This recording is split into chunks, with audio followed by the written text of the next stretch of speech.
So, no, you can go ahead. I will finish up. No, you go. Thinking it's What plot heavy for your character. are you No, talking you about? hang up. Kokoro.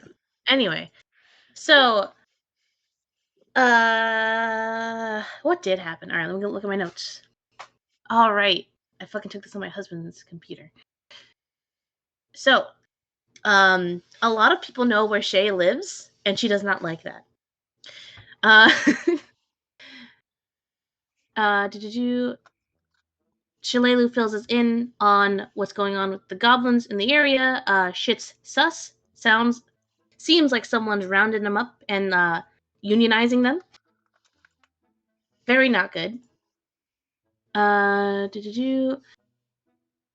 Sola talks about her shit, the plants and the light of humanity, and the very suspicious stuff going on with that.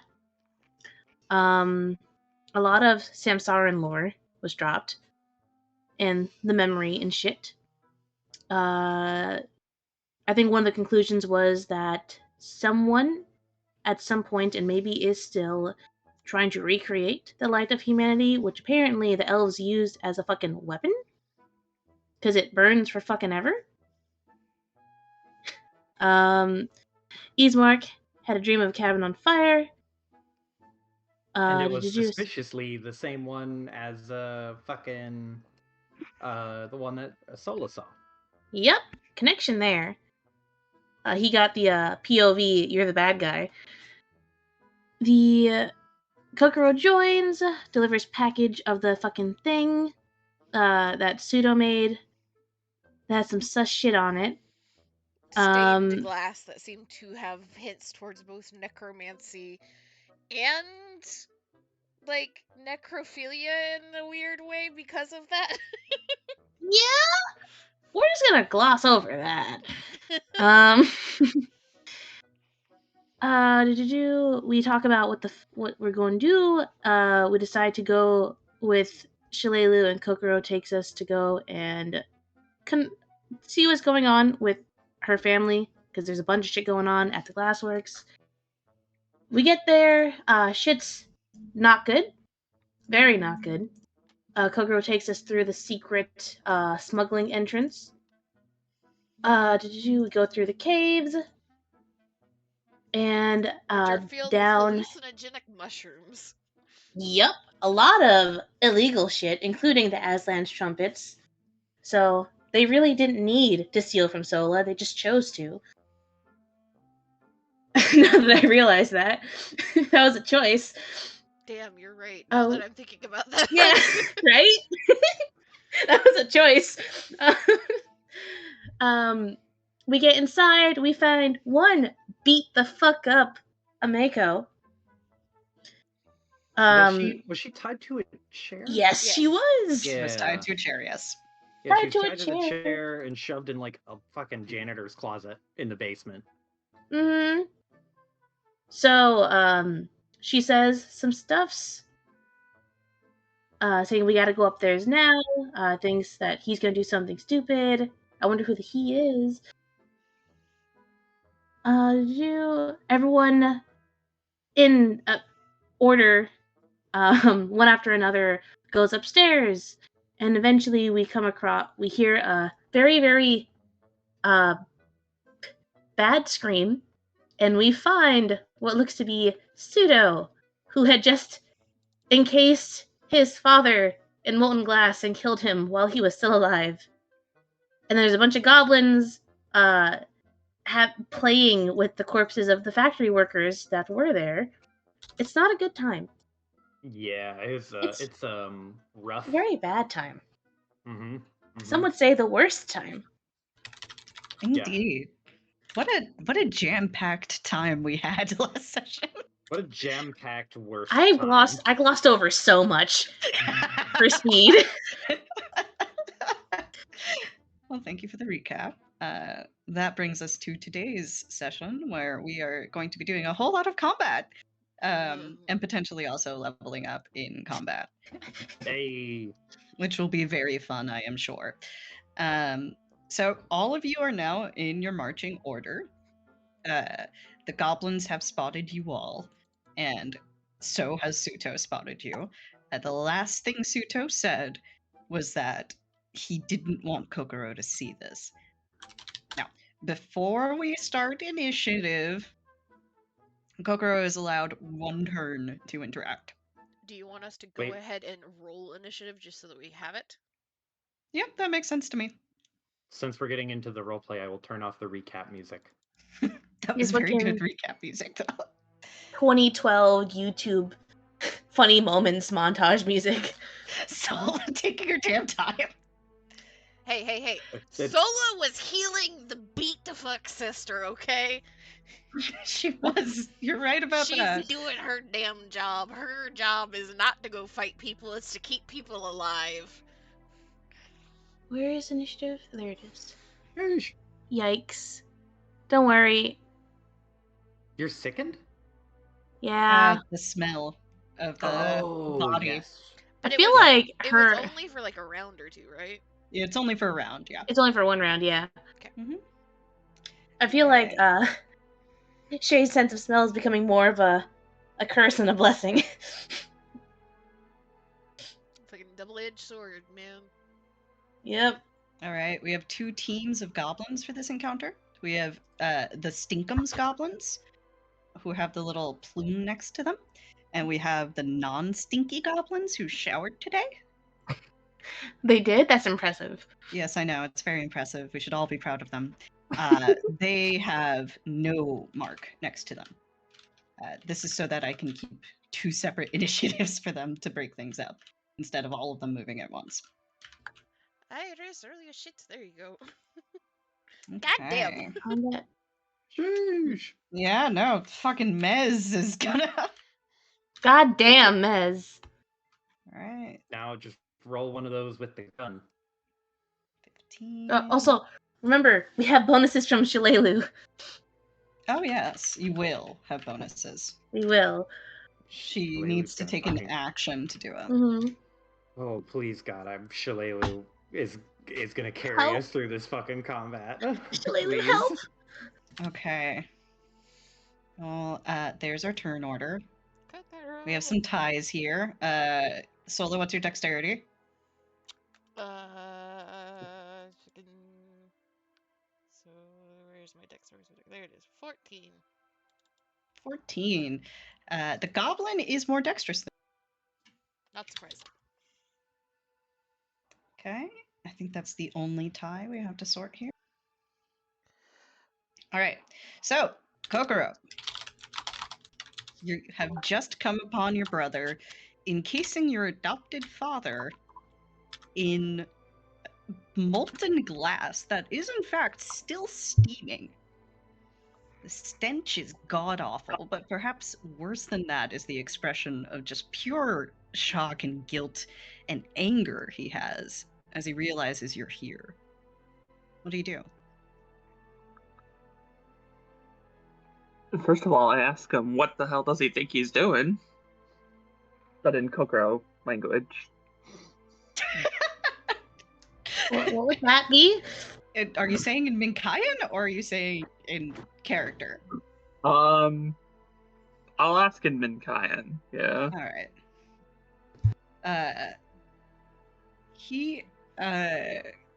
Suto, when you question him on this, will just, his eyes drop, and then he looks back up at you. This place deserves to burn. But not you. You weren't supposed to see any of this. This is a wound. We're cauterizing it. Brother, they're going to try and kill you. They're not just going to arrest you. To your surprise, Suto kind of smirks at that. They're welcome to try.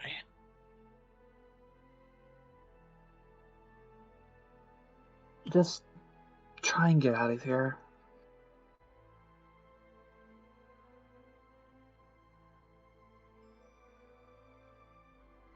He nods to you. although his eyes do narrow. Is there anything else you would like to do with your free turn? Kira, do I do it or do I not do it? That is entirely up to you. Either Way, I need your guidance. There will be consequences for your decisions. I know. Help! I'm so. Do you want to talk this over with the party? Well, you know what I'm gonna say. What are you gonna say, Joe? Do it. Do you know what it is I'm going to do? I have no fucking clue. Do it. Oh God. You're gonna fucking betray us, aren't you? That's the plan. Do it. Dude, he's siding with goblins. Question, Killed Kira. people who are playing with their corpses. How many of this group can speak Minkayan? Several. Yeah, that's what I thought. Do it. It'd be so dramatic. Oh, but Kokoro doesn't know that because she's new in town. Kokoro doesn't know that a lot of Yeah. the rest I of the doesn't party know, speaks and Minkayan. I'm so torn because I like Kokoro, but that's also her brother, man. But And he he's also sided. he also just beat the shit out of her sister. Yeah, Yeah. like That's to also almost true. to death. Mm-hmm. You just found your sister beat to an inch of her life and tied up in the janitor's closet of the hidden smuggler bay. Okay, Mhm. I do want to ask that real quick to Pseudo, just and I'll ask, did you have to do that to Amine? He sighs. I was trying to save her too, and she didn't understand. I had to make it look like something got to her, didn't I?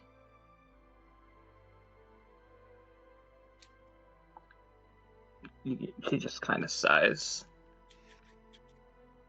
I'm not gonna betray the party, but I'm not going to help you guys kill Pseudo. But I will help you focus on the goblin. I will help you focus on the goblins. I feel like that is a fair compromise. All right. I forgot to add a very important turn to initiative here. Let's. Our wonderful archer who's gonna fucking carry us. Yes, your wonderful archer is going to explode these goblins. Please. Let's see. What the fuck is your initiative? Why? Okay, Shalelu. It's fine. It's fine. Okay. So for my turn, I am going to step back, and I am going to, if I have an action, I'm going to cast Daze on the closest goblin here.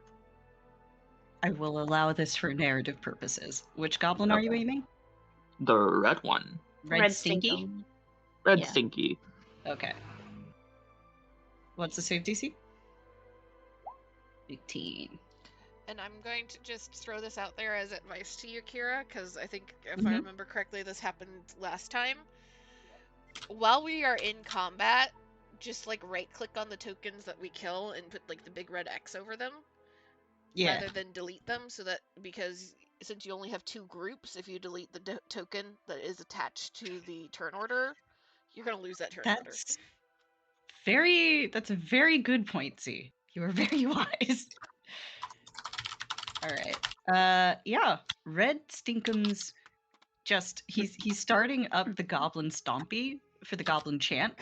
And then in the middle of that, he just stops and stares straight into the molten glass chamber here, which isn't open, but still pretty bright. And you start to kind of worry about him. That'll be our free turn to start. And then we will start with Mesme. Trigger finger. Yeah, Mez kind of like could hear what Kokoro and Suto were saying, so she understood what they were saying. Kind of glances at Kokoro, and then looks at Suto and takes aim. Oh shit! Let's fucking go. Oh man! Roll that attack. She doesn't want to let him get away. Clarifying, she's aiming for his leg. Okay. She's not Now, trying to kill him. There are rules for that, you know. Okay. If you want to use those.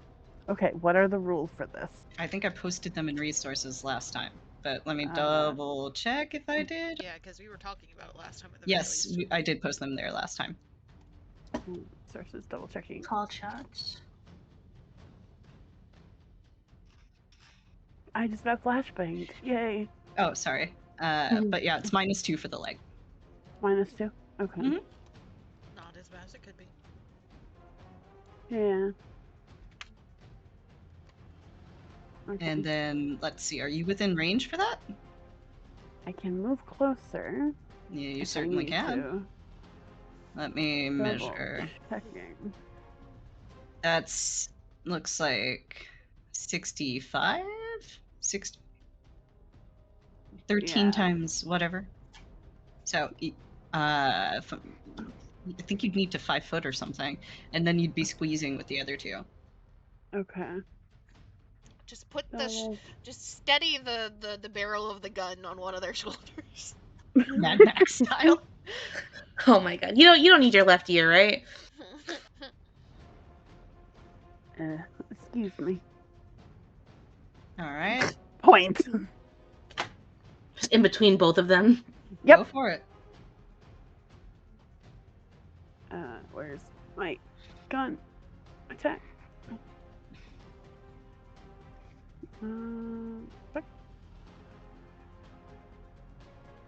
Let's see. Was that a 20 versus touch? That is a hit.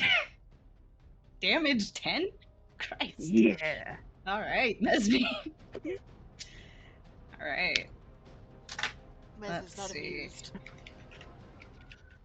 And Mez will I mean, tell Ismark because he's the cop, right? Ismark is the cop.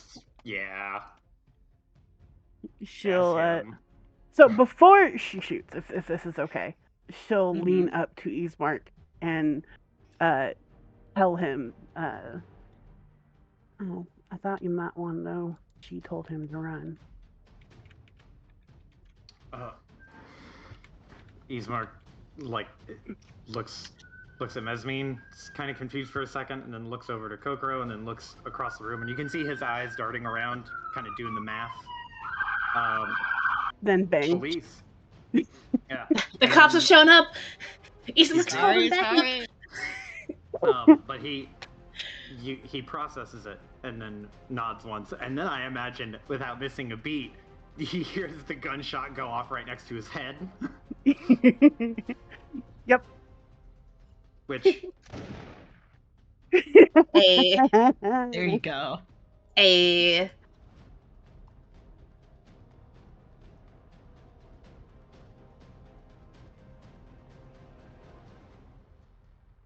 Yeah, I think that's all I can do. So. All right. Next up, we have Suto.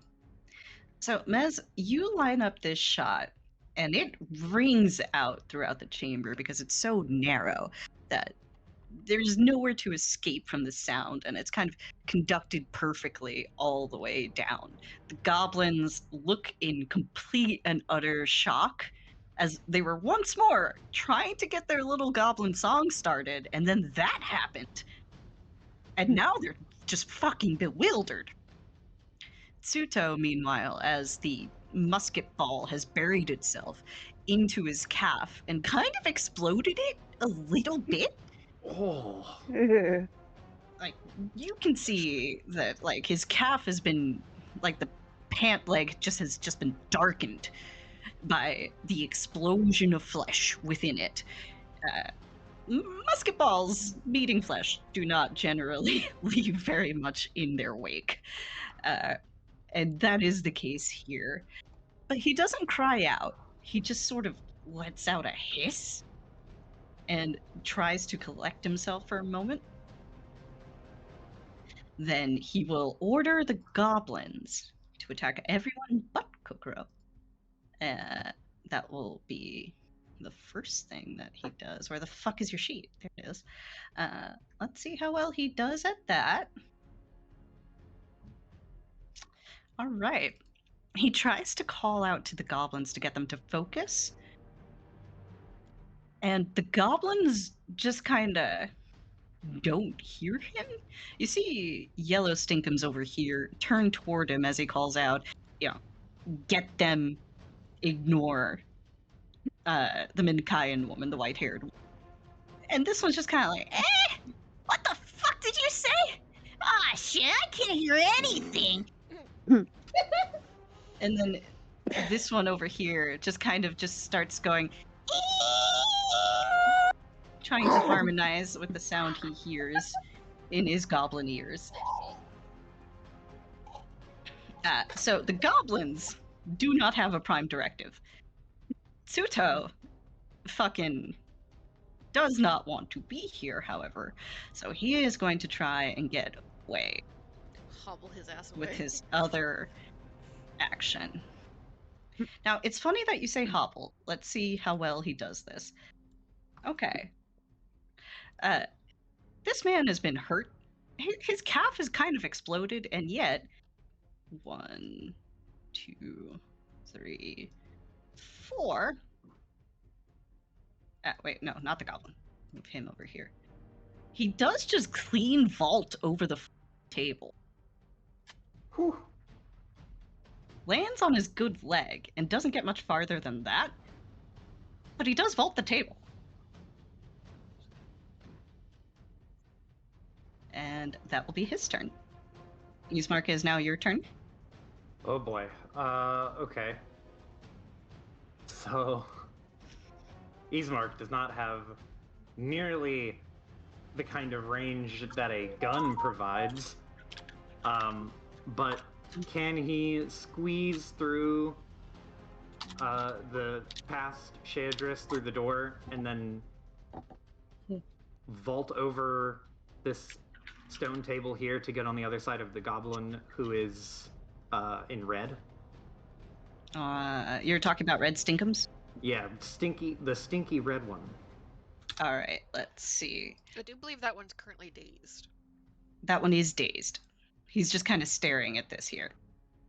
All right. Perfect. So squeezing past Sheadris will take 2 squares of movement, and then vaulting the table will take an acrobatics check. But if you do well enough on the acrobatics check, say we'll call it 15 plus, then I won't count the square as moving additional space. Boy. 15 plus. Mm-hmm. Okay, we're gonna fucking try it. It's worth it. I like the gamble. Hey! Let's fucking go! Hey. The gunshot woke him up. That gunshot woke him the fuck up. Adrenaline is surging. Adrenaline is surging through your system, Ismark. You charge ahead of Sheadris.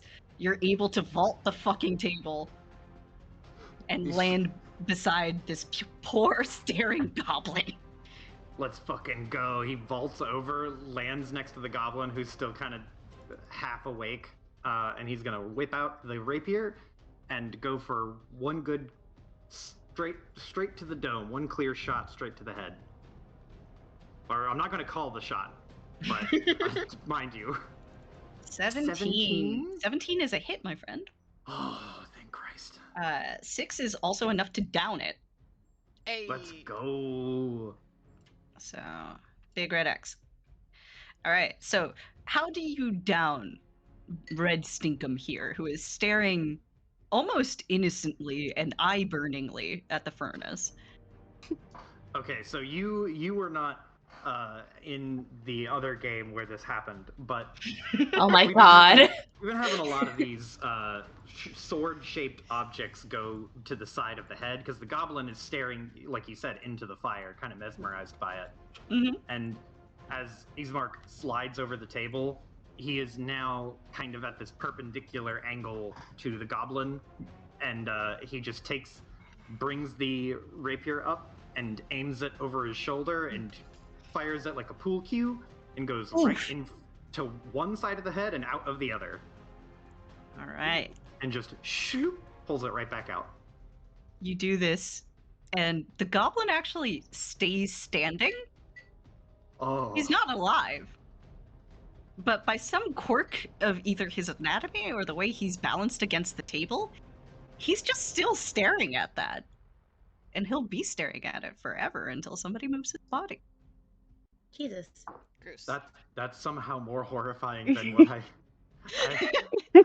Ismark pulls the sword out and is like, did I do it? And then sees there's no light in the eyes and is just like, oh. Legacy special. Alright. Let's go. There's been so many other people that have stabbed shit in the head. Why is that the legacy special? This is her legacy. Alright. It is Team Stinkum time. It's funny that I did this so I could split up the initiative and then they ended up going anyway. So it's like, okay, I fucking guess. Alright. Oh, Yellow Stinkum is gonna mosey on over here. He's actually not moseying. He's going to charge. And he is extremely upset. So let me roll this here and see what happens. Okay.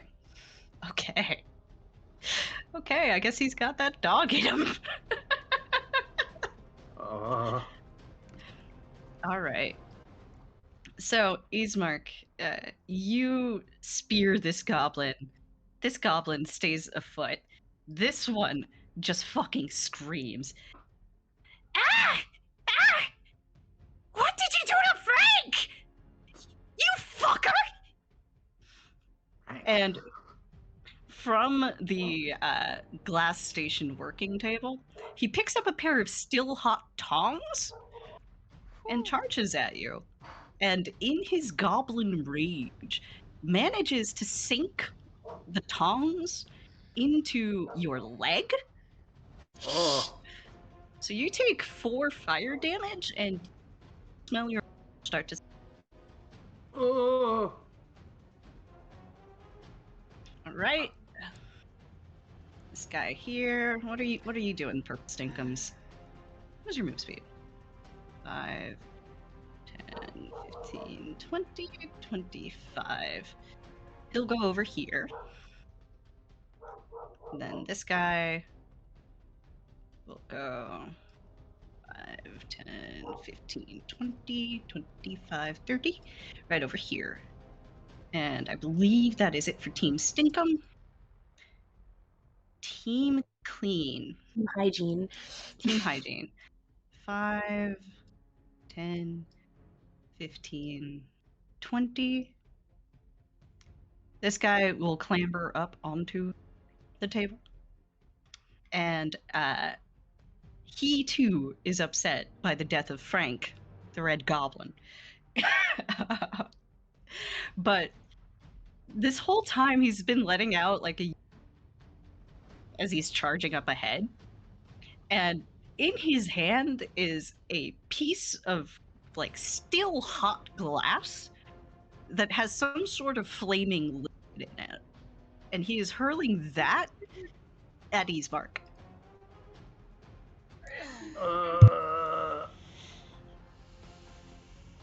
Don't However, worry, healing is coming. It does miss you, Ismark, but Oh my god. let me do here.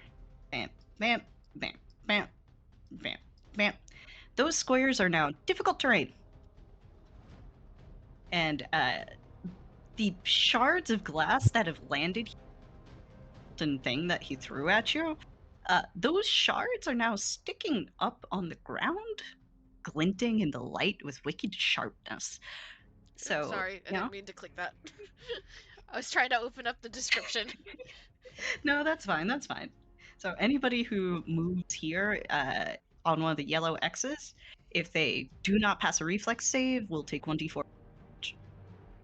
Oh. Right. And then let's see. Who else do I have here? It's Team Hygiene. This guy, Blue Hygiene, is going to be a helpful boy. and he is going to spend his turn opening the door. This guy, 5, 10, 15, 20, is also going to hop up on here. And he's going to pick up another piece of glassware as well.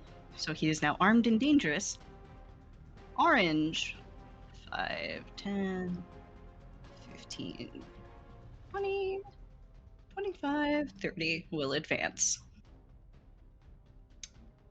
And I believe that is it for all of our... Open up the goddamn turn order. Turn order!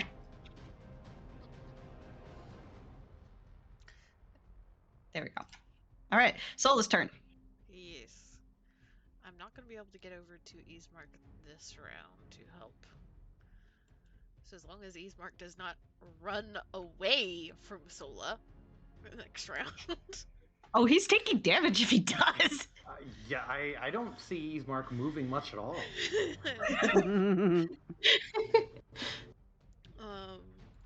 So she has 30 feet, so she... Oop, this here. We're just gonna, kind of squeeze by. I can't stack them in such a way. Holly is not stepping on the glass, but that's just where the things are landing right now. Okay. And eeny, meeny, miny, mo. Start giving Eastmark a way out, potentially. Solo will use ear-piercing scream on the yellow dude. Yellow Stinkum? Yeah. All right. Fortitude partial. All right. What have you got? Fort's your best save, buddy. All right. Go on. She just steps around Shay, and you just see her kind of grab her throat and open her mouth, and she lets out the scream. And that's all she's got for right now. All right. So you scream at Yellow, and as you do this, Yellow kind of jams a hand on one of his ears. The other one is completely uncovered, mind you. But he points to you with his tongs, and he's like, "Hey, what are you doing over here? I've got a feud to settle. Frank brought all our snacks." So it just kind of gives him this very unimpressed look. And I cannot let you harm him any further. I do not want to explain to Ginny.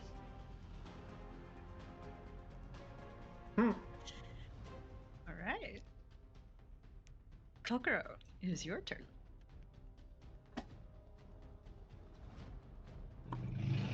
Well, I will do the only thing I can do and cast Daze again. I'll target.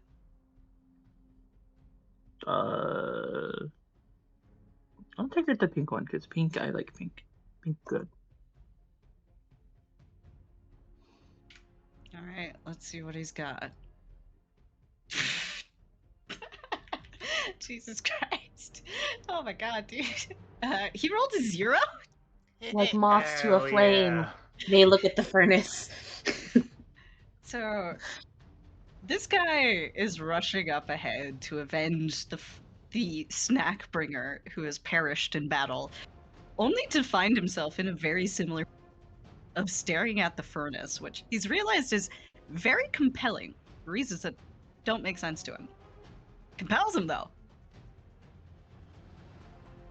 Will that be it from you, Kokoro? Indeed. All right, Shalelu. Let's see what she's cooking with. Do you have mini shot? Please, some sort of AoE so we can just get these suckers out of the way. She's got rapid shot. Pew, pew, pew, pew, pew. All right, so let me just double check something here.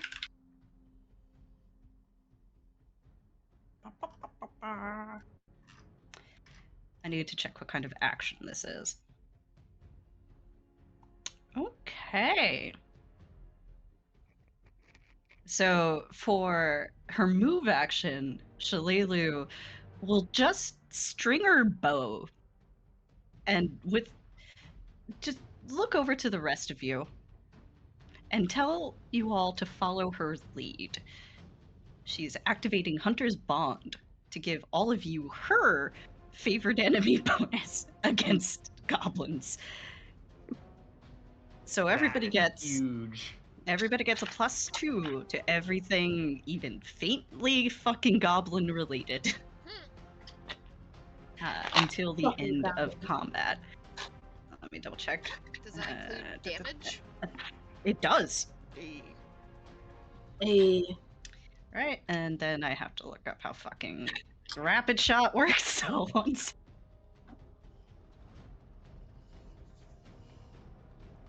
All right, 1 additional time at your highest bonus. All attacks. Okay. Right, so let's see. She gets that -2. 3 attacks, and they're all at -2. So 1, 2, and then an additional 1. Okay. Cool. And then, does she get any other bonuses to that? Precise shot? Christ, this is a composite longbow. Yes. All right. So Shalelu lines up 3 shots against the goblins that are here. So she hits Yellow, who is still kind of berating Sola. And that guy, she just fucking nails him to the wall. Let's go. And this guy over here, she actually doesn't hit, even though he's dazed, which is funny. Maybe, the shot just goes a little wide. This one over here, however, does get hit. And he's still up, but he is looking very... This one, he's gotten like an arrow. It's like through the joint area between the neck and shoulder. It's bleeding real bad. He does not look like he is very long. Yeah, so Shalelu gets her 3 attacks off, and that's it for her. Shaya. Right. Sorry, this is the second combat session in a row where I'm like last in initiative. I'm like, oh yeah, I'm playing. I forgot. I'm sorry about that. No, it's all good. It's just like my mind turned into podcast mode.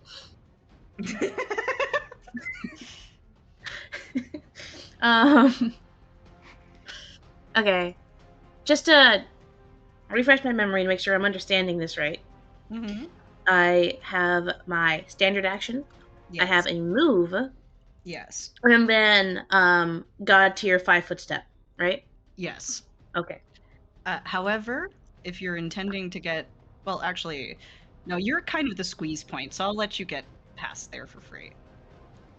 I was about to say, like, she was the blocking thing, right? Yeah, she's the blocking thing, so... Okay. So... I feel like... So I have this, like, cheat sheet pulled up that I've been studying this entire fucking time. You've been image training.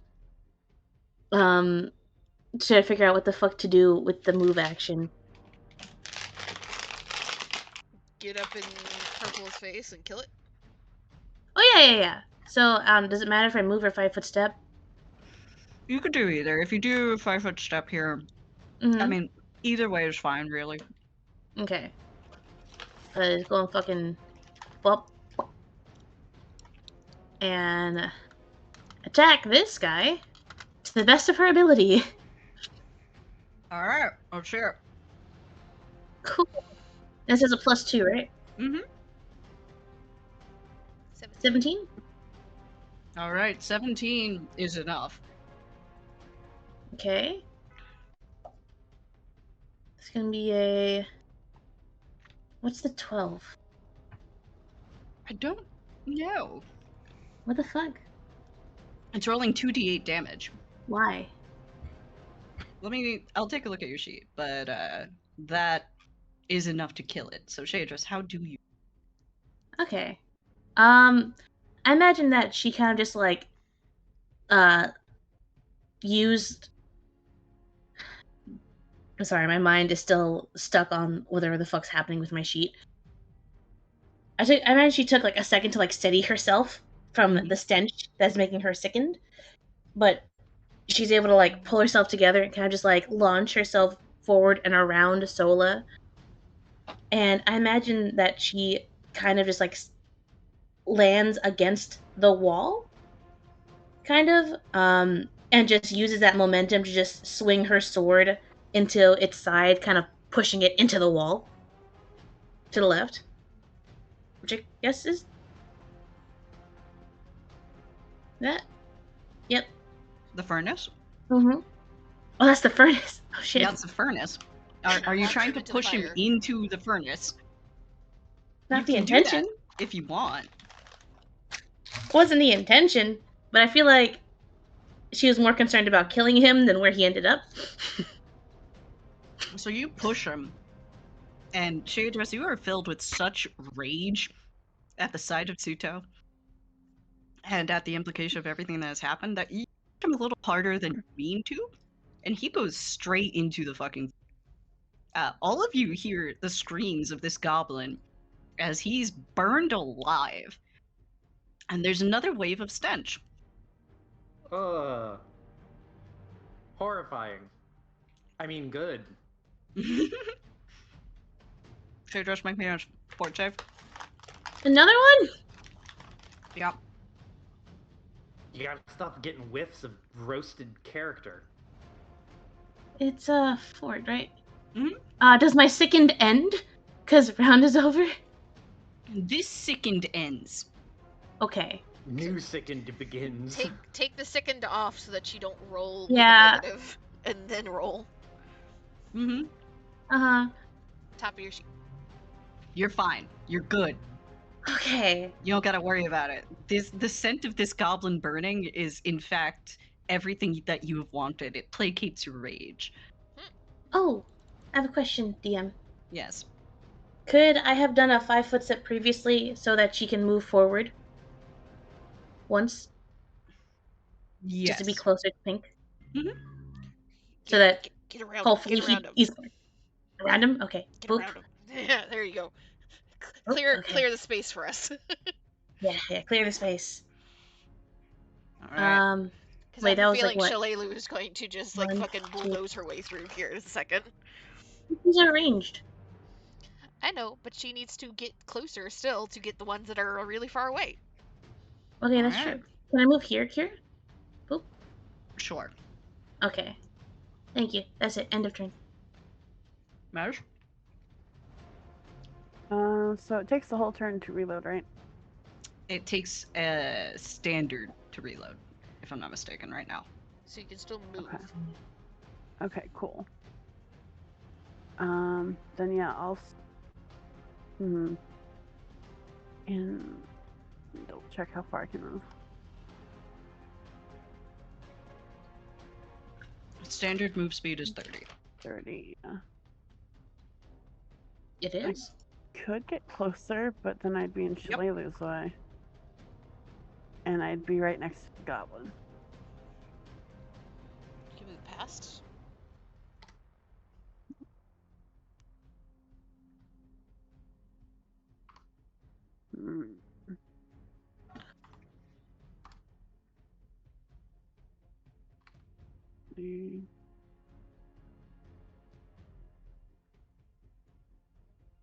If I ended right here, would Shalalu be able to move through or no? Well, Sola's gonna move too. Sola goes before Shalelu. Oh, okay. In this square or in this square? Like here.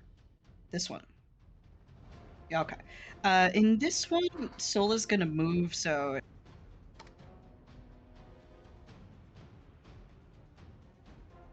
If you're talking, we can't hear you.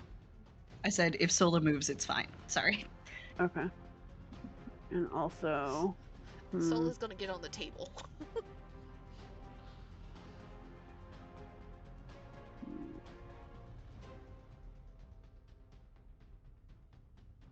I really don't want to be near that fire. I really don't want to chance that. So I'm gonna move here and reload. Okay. Get a little Ominously closer, walks forward. Just a little closer. The nice click Alright. and clack of reloading the gun. Alright, Suto. Let's see, buddy, what have you got to work with here? That's what I like to see. Okay. What is the range on that? What the fuck is your range increment? Did they not fill that in? Okay, thank you.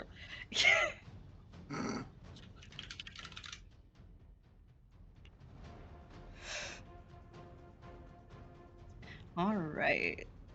All right, cool. So let's measure. Who can he hit from here? All right. Huh. Can't make that. All right. Suto's going to take out his bow. And he is going to fire a shot. All right. Nez, what's your AC? Not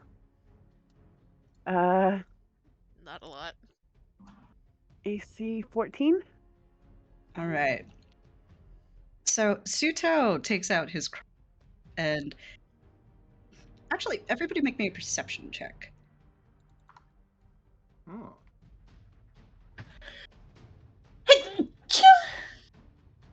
Bless you. Thank you. Am I included in this perception? Yep. Okay.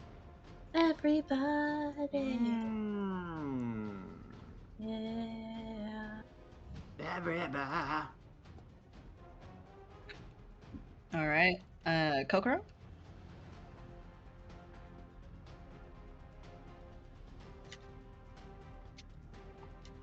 Linguistics?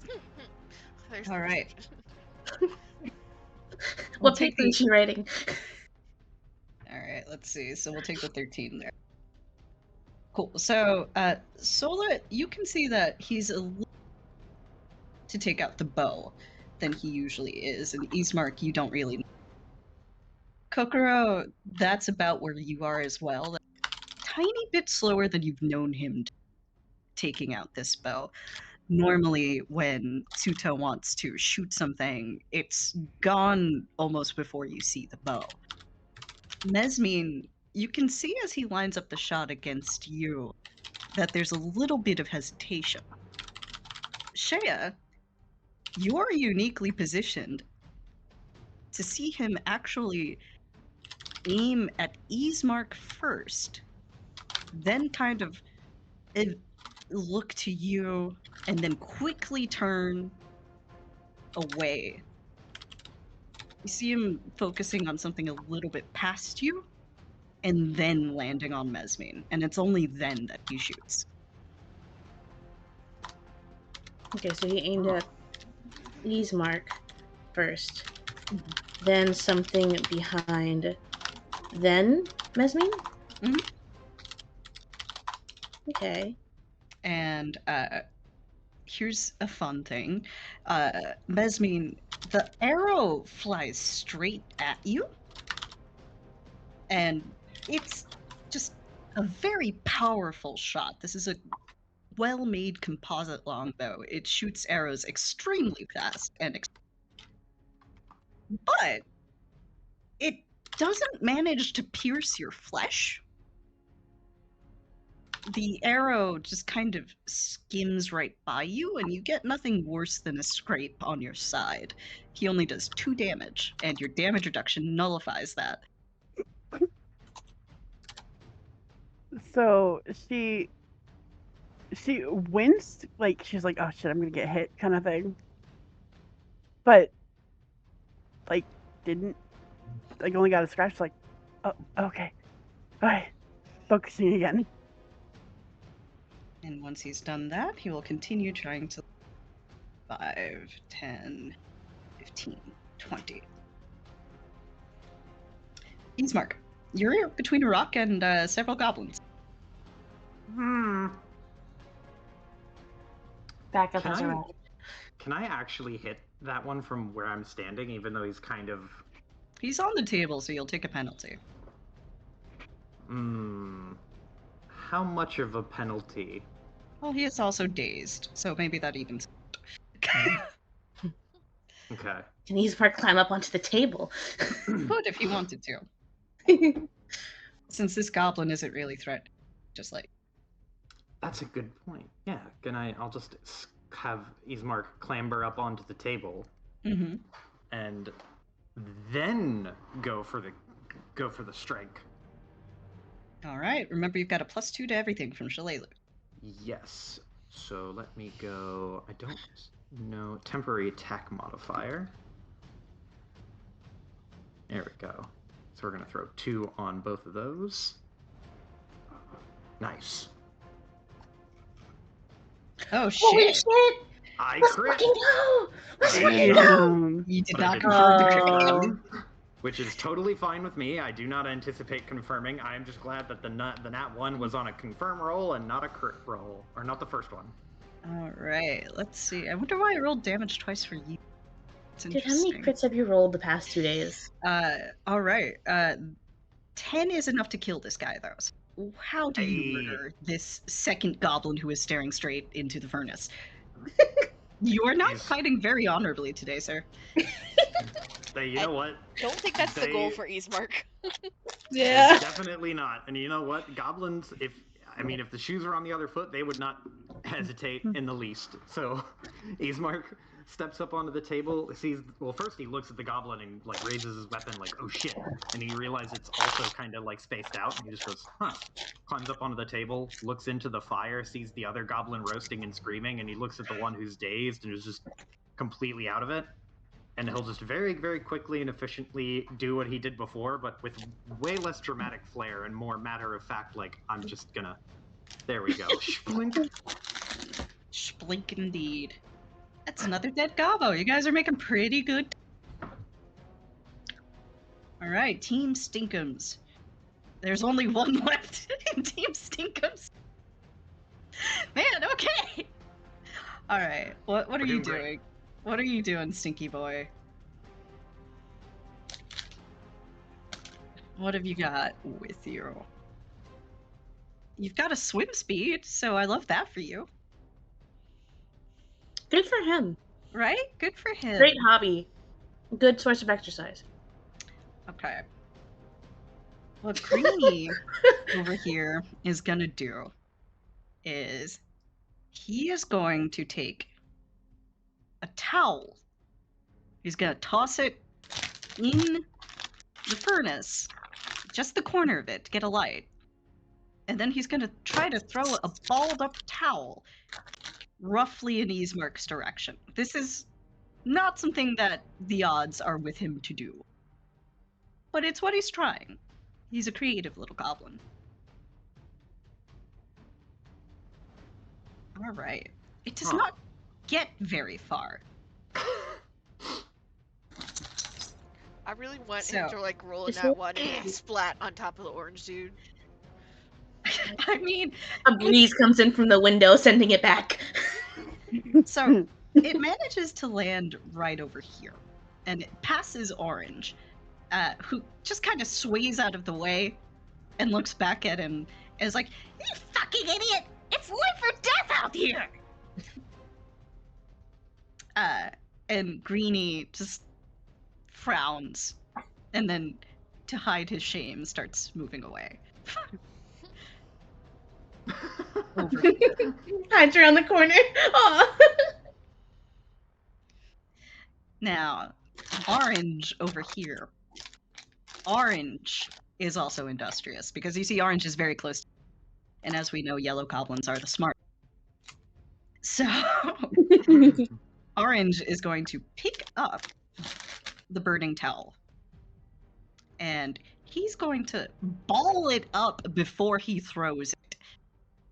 This is innovation over here amongst the goblins. All right. And he actually manages to hit what he's aiming at, which isn't Shadress, incidentally. What? He manages to hit this area over here, where the oil was previously spilled. It's a good thing Eastmark's not there anymore. Yeah, but that God is a bless. fire. And it's going to spread next turn. Get away. Everybody get away. Right. Wait, there's other goblins. Red over here. It's just going to position to create a blockade. And this guy over here is going to get out of Suto's way. And then it's Sola's turn. Sola, there's a fire up in this area over here. You've seen enough fire in your time to know that's gonna be a problem next turn. Well, first problem is the man that is already partially on fire. Indeed. Edge of his trench coat. Is Holly able to just kind of like hop up on her back feet and like poke Eastmark? Yes, as I recall, you did have a spell prepared for. Yes, because Holly has a cure light wounds, so that Holly will stretch up, and you just feel this like boop against the side of your leg, and you get healed. Let me see where my spell is. 4 points. That is exactly as much as I needed. God bless you, Holly. And Ismark pats her on the head. And then Holly and Sola are gonna keep on their happy way trying to get out of here. You do have to pay to squeeze past Mesme. It's 2 squares. So 10 feet? Mm-hmm. Okay. So I can only go 20 feet then. That yellow X is no longer there. That is flaming area now. It's Caltrops in flame. The one that's beside Shade? No, this one's gone. Okay. Where the fuck is the eraser? Give me 1 second. So we're just gonna... Holly and Sola are just gonna, kind of squeeze around over here. Alright. Kind of not crouch down, but like kind of tuck themselves a little lower to avoid the volley that they know is coming from behind. Alright. Kokoro, your turn.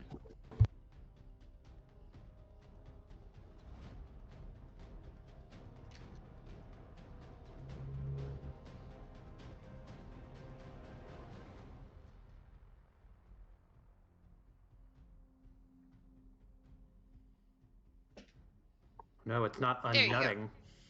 Oh, okay. I am a simple fox. Damn it, Jim. I see orange goblin. I hit daze.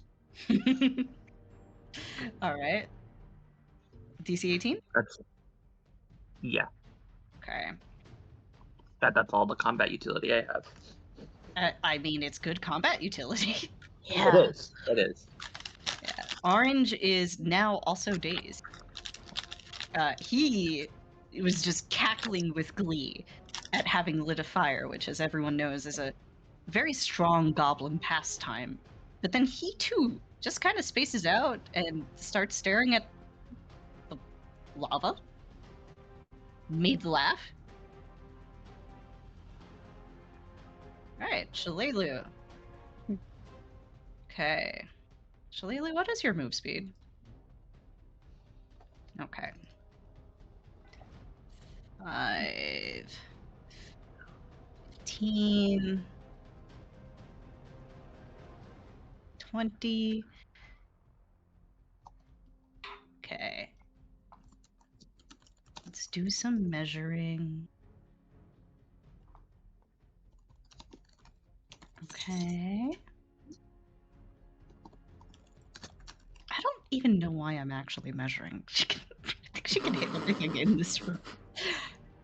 Okay, so she's going to make 3 attacks again.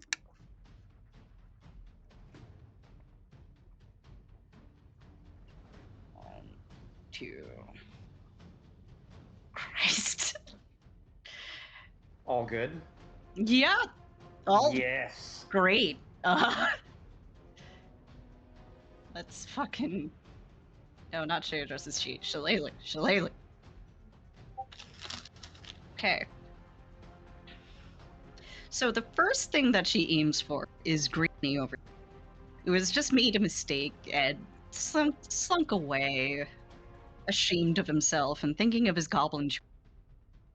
If he has to move to a different tribe now, because everybody kind of saw that, and it's hard to recover. They're probably going to write a song about it. And as he's staring down in gentle contemplation at his sword and wondering if he shouldn't try to turn it into a plowshare, Shillelagh pierces him right through the fucking neck, and he goes down. Let's go.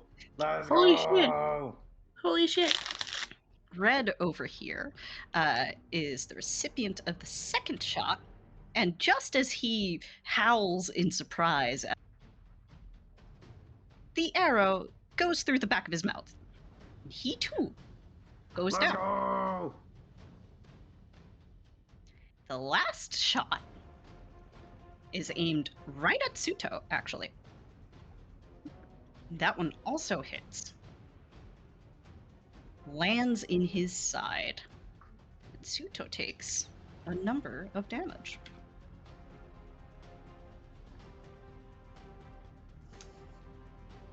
And then we pass to Sheadress as Shillelagh leans in and goes, I left that one for you.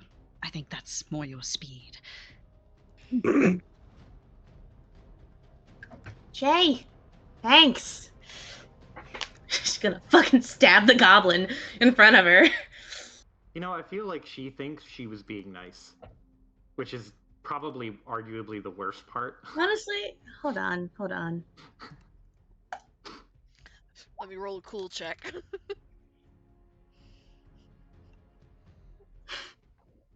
The urge to have Shadras not attack this goblin is strong. Just stands there staring at it. No, it's like runs past it, kind of. Yeah, you can if you want. I mean, Didn't Suto is you- trying to get away, so there's also that. Didn't you watch the fucking Sam Raimi Spider-Man movie? What? Never mind. I don't know what you just said. The Sam Raimi Spider-Man movie? No. The very first Spider-Man movie. I think she watched the one with Andrew Garfield. Yeah. Oh, you're talking about the Tobey Maguire Spider-Man? Yeah. Yeah. Yeah. Yeah, I did when I was like really little though. We're moving on. It's Okay. It's too, We're too moving bad. on. It's too late. Moving on. Okay. I feel like y'all got this goblin because I kind of want to know. Would it be possible to run? Yes, so you can use twice. If you use both move actions, you can move up to double your speed. So that's 60 feet in a round if all you do is move. Because I kind of want Shay to fucking book it to cut Pseudo off. Y'all can handle one goblin, right? Yeah, you got this. Anyway, Shay's gonna give Shillelagh a, yeah, thanks. But no thanks. She's gonna fucking turn heel and just run right past this goblin. All right. So you can move 60 feet. Fucking. I'm gonna go. Can I just count by fives? Yes. 20, 25, 30, 35, 40, 45, If you try to pass him, you will provoke attack. You can try to get to the other side of him, can't you? Yeah, As if in, you like, want, I want to be right here. you would provoke attack of opportunity, so he'd get an attack on you. You could go the other way around if you wanted to, but I don't know if you have the movement for that. You started right here. Here. Mhm. 5, 10, 15, 20, 25, 30, 5, 40, 5, 50, 55, 6. I'd end up over here. Or... No. Could I 5-foot step forward? You can't actually wait. Can you 5-foot step and move in the same turn?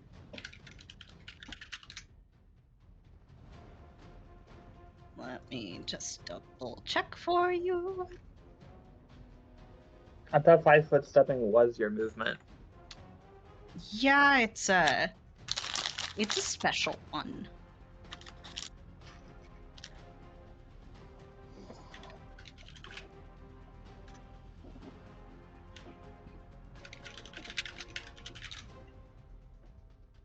Okay. You can't take a 5-foot step in the same round that you. Okay. So you cannot 5-foot. That's the farthest I get. You could charge him if you wanted. Yeah, what's that? It allows you to move up to twice your move speed and attack. That would be cool. Yeah, let me just double check for you. I believe you can, though. It would be a penalty to your. You care about that? Penalty to what? Penalty to your armor class. Ah. Okay. Full round action. Yep, there you go. I'd like to do that, please. Pretty much a straight line. So you get a +2 bonus on your attack roll against him, but you take a -2 penalty to your armor class next. Okay. For how long? Until your next turn. Okay. So go ahead and make that attack roll. Oh, it's gonna God. Be a 21. 21. Big oofums. That is a hit. All right, and that is 7 damage? Yee. Okay. Because, as far as I am aware, I don't think pseudo counts as an aberration or a magical beast or evil outsider, right? He does not. Okay. Then no, it's just 7 damage. I appreciate you asking, but no. You never fucking know, man. All right. So you charge this man. Tell us what it's like as you charge this man. It's kind of like she's locked on target. I feel like she's finally in an area. It's like, a target here. Someone who is more than just a goblin who wants generic chaos. And she bypasses this goblin completely. And I imagine that she leads with her shield as she runs forward, her sword behind her. Shield bash.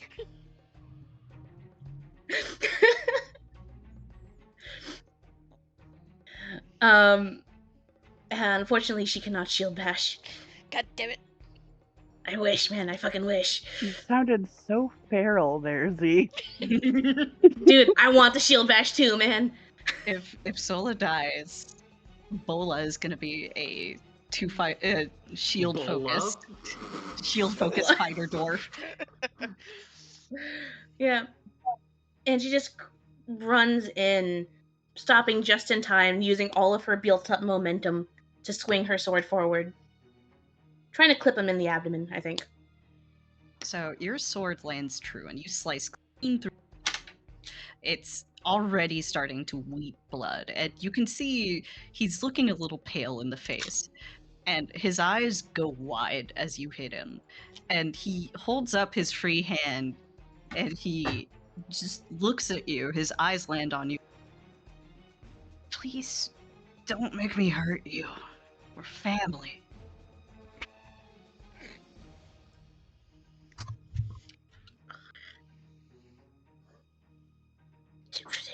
time for she to respond. Yeah, go for it. You get a response. Okay. Forgive me for not having the voice down pat. That's fine. That's fine. It's a combat session. Yeah. Maybe a bit of roleplay at the end, because you guys are chewing through. Mm-hmm.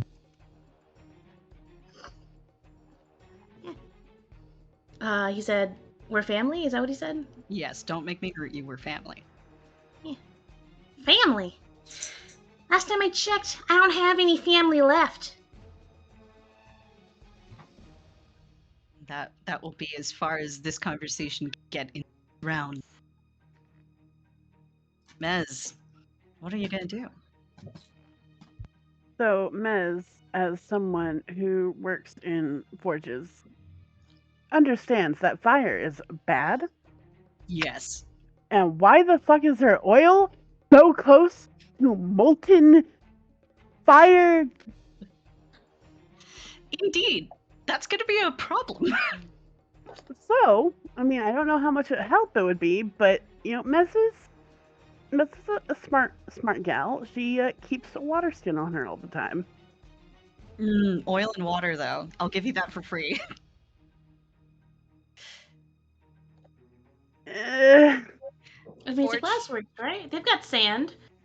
They do. Yeah, forge fires are put out by like sand and shit.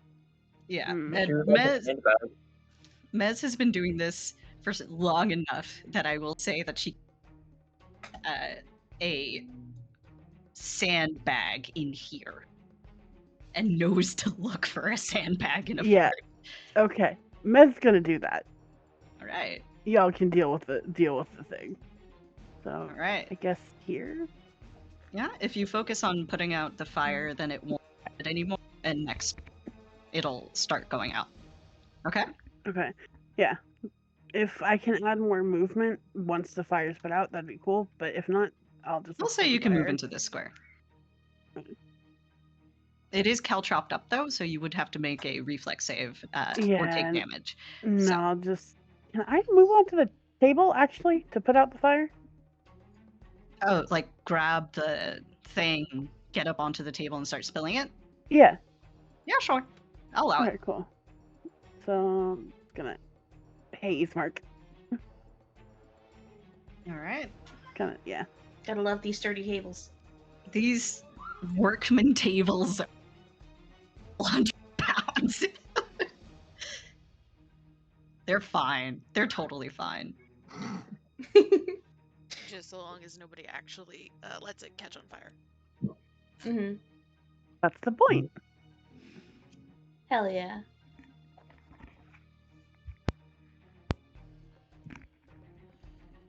He's still wobbly on his feet, and he drops his bow. And he's still holding up his hands, now both of them towards Shayadra. And he takes a breath. If you just let me go, I can explain later.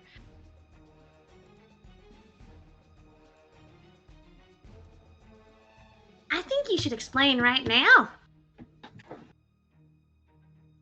He sighs, and this is where I tell you what Suto's other class says.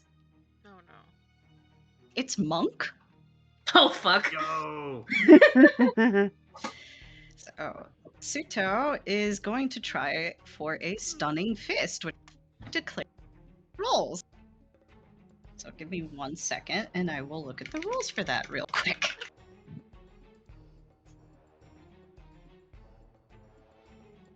Okay. All right. Rest in peace, Shadras. All It's been right. real. Let's see what you got here, buddy. Well, it's a stunning strike, so even if this does like triple crit or something, you'll be fine. What is your AC? Right now it is 15. All right, that's actually just barely a hit. Oof, F's in chat for that charge. You take 2 damage, but I think actually instead of taking damage, yeah, okay. Make a fortitude save. Oh boy. Oof. Oof, oof, oof. All right, you are stunned, Chandras. You drop everything you're holding. You can take no actions. You lose your dexterity bonus to AC, and you also take a -2 penalty to AC. Another one? Well, the last one is going to fall off at the start of your next turn. But right now, yes, you're at -4. Yikes. Indeed. Haha, yikes. As you're saying that he should explain now, you see a flicker of genuine remorse come over his face. And then he apologizes before just cold clocking you right at like the corner of your ear and your neck. And you just see stars explode and you out of it. You drop everything you're holding and you're done. And then he will start trying to continue to leave. 5, 10, 15, 20. He would have left already by now, by the way, if Mez didn't fucking shoot him in the leg. Let's go, Mez. Alright, Ismark, what are you doing? So there's fire behind him and that shit way down there ahead of him, and then there's one goblin in between him and the shit at the end of the hall. Who's dazed for the turn but will wake up at the end. Gotcha. So it is a little crowded between him and that goblin, but he's going to do his best to... How far is that? 20-something-ish feet? You get to the other side of him so I can squeeze by. That, you know what? Totally fair. Let's go right about here. Can I get there with 25-ish feet? I'll allow it. Cool. Let me position him right about there. So Ismark jumps off of the table, runs around, but as he's jumping off the table, he'll be like, fire, fire, hot foot, jump off, and then he'll kind of awkwardly stumble and catch himself into a running start, and then run right around the goblin, and we're gonna third time's the charm, stab it with the rapier. Oh my god, you're hitting 3 defenseless you miss this time! You miss a goblin standing still! Can I use inspiration to boost an attack roll? What's the maximum that can boost it? A 6. It's not gonna hit. Damn it! Don't you have a +2 from Shillelagh? That is factored in. Oh, okay. Yeah. I tried. Fair. So, I'm imagining as your hot foot, probably literally over from the fire and trying another one, acrobatic danceroo tricks to spear this guy. You're going in to spear him, and at that same moment, the goblin sees like what it thinks is like a little salamander in the lava and leans forward, and your rapier just hits where his head was a second ago. Lizard. Oh, okay. All right. Team Stinky, do you have any survivors? You do not. Team Stinky has been eliminated. Team Clean. Raid boss down. Team Clean wakes up.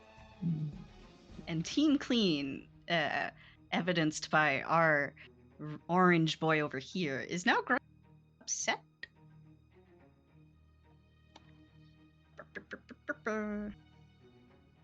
So let's see.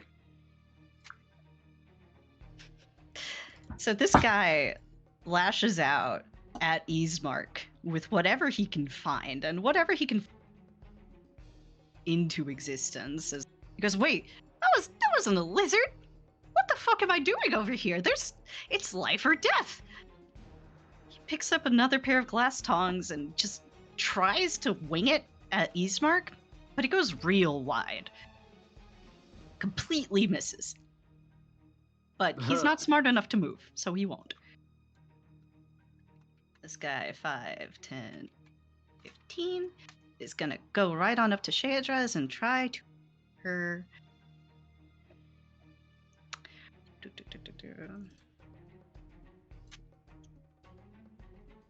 Are you fucking kidding me? You rolled a 3, so he will be hitting a stationary stunned target. Oh god. That's because you started talking shit about Easemark a second ago. I know, right? What is it? What is that? What is that really I imagine that song? that Shay leaned against the wall for support, and her shield dropped just in time to block the swing from this one. And for extra comedy, he ham, and his sword is now just stuck in your shield, and he just loses his balance and falls backward a bit with the shield on top of him. Sola, is now your turn. Sola and Holly are going to continue on their happy way down the way. I know that means an opportunity attack, but she's going to take it. All right. So you provoke an attack of opportunity, and let's see how this guy does. Christ above. He misses. He's still trying to hit people with his fucking tongs, and just does not manage to hit you. You manage to, you know how in these they have those Yes. Yes. This is exactly it. In heist movies, they have those complicated laser nests of to set off a trap and stuff like that. That's this goblin waving around his. But Sola, you've been around so many times that you've navigated quite a few whirligig traps of this nature. You're not bothered in the slightest, and you just walk right on by. In fact, Holly spots some peanuts on the floor that this goblin was snacking on, and just picks one up and walks right on by. So, as she walks by, Sola will take out the crossbow. We're gonna fire. See how this goes. Firing at Suto or at the goblin? Yes, at Suto. Okay. Because he's trying to leave and he has some things to answer to. And even not moving, it seems like Shay's not struggling with this goblin. 14. That with the +2, because I don't have that factored into 16. He's not a goblin, though. Fuck me. You don't get the +2. And that is, unfortunately, a miss. God damn it. Well, that's all I got. Valiant effort, though. Kokoro, your turn. So, out of fear that her brother is about to get murdered by this person, Kokoro is going to try and daze Shalelu. She's going to try and what, Shalelu? Daze Daze her. Shalelu? Yeah. Okay. Alright.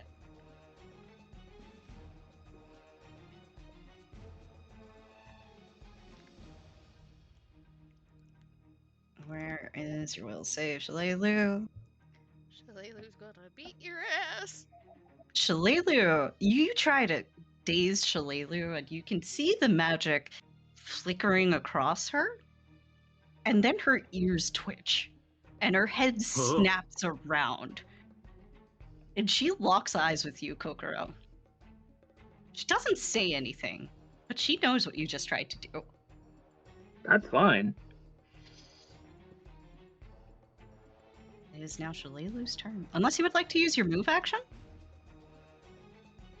No. No, I'm good. Okay. So, Shalelu sees this. She's split between looking at Shadraz and looking at Kokoro. And Mez, you're close enough that you can see the grin calculus that's going on behind her eyes right now. Like many elves in Galarian, her eyes are black, which makes it a little hard sometimes to read. Not in this case. Eventually, she sighs, and she takes a 5-foot step forward.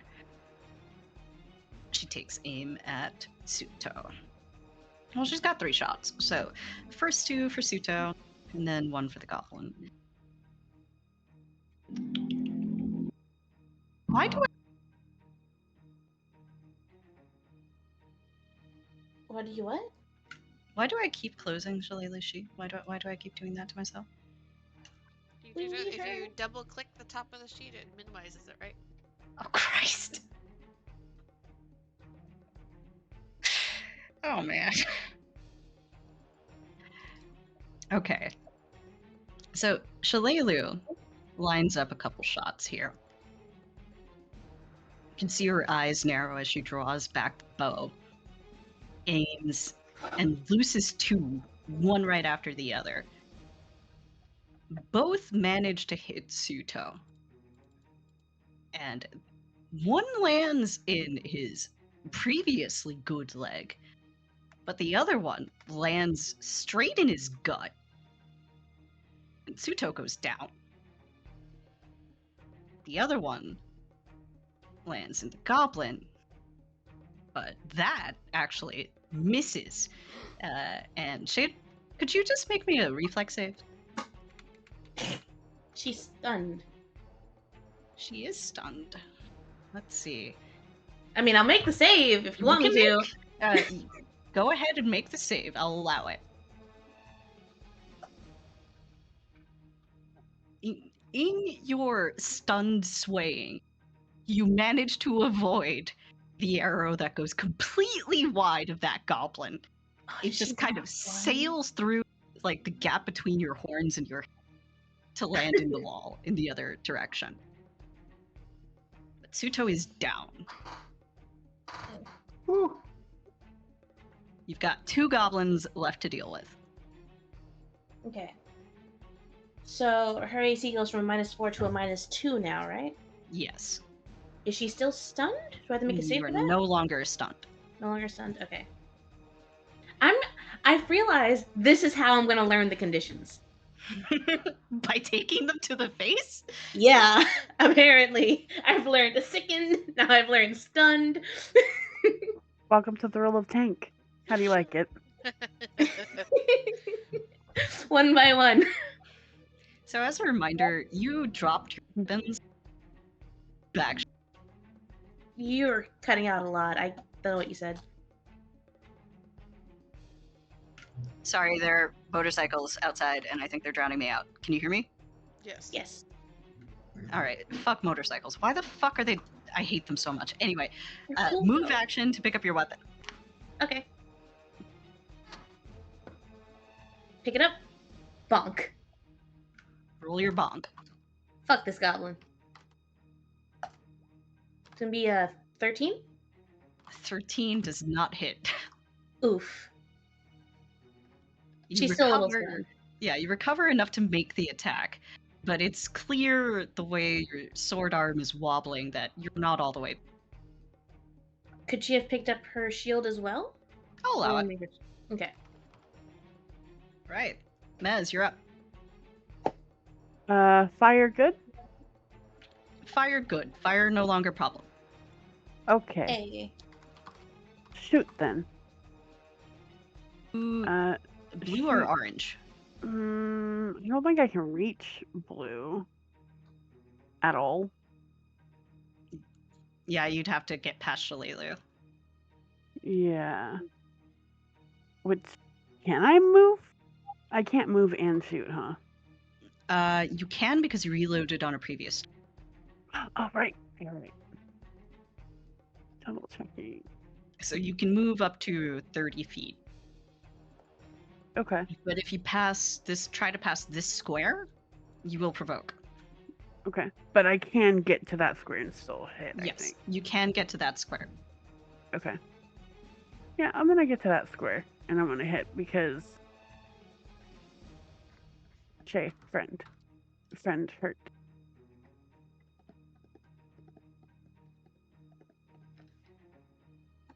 Where's my gun?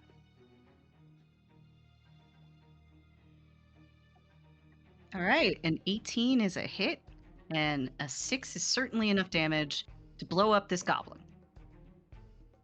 Mez, tell us how you blow it up.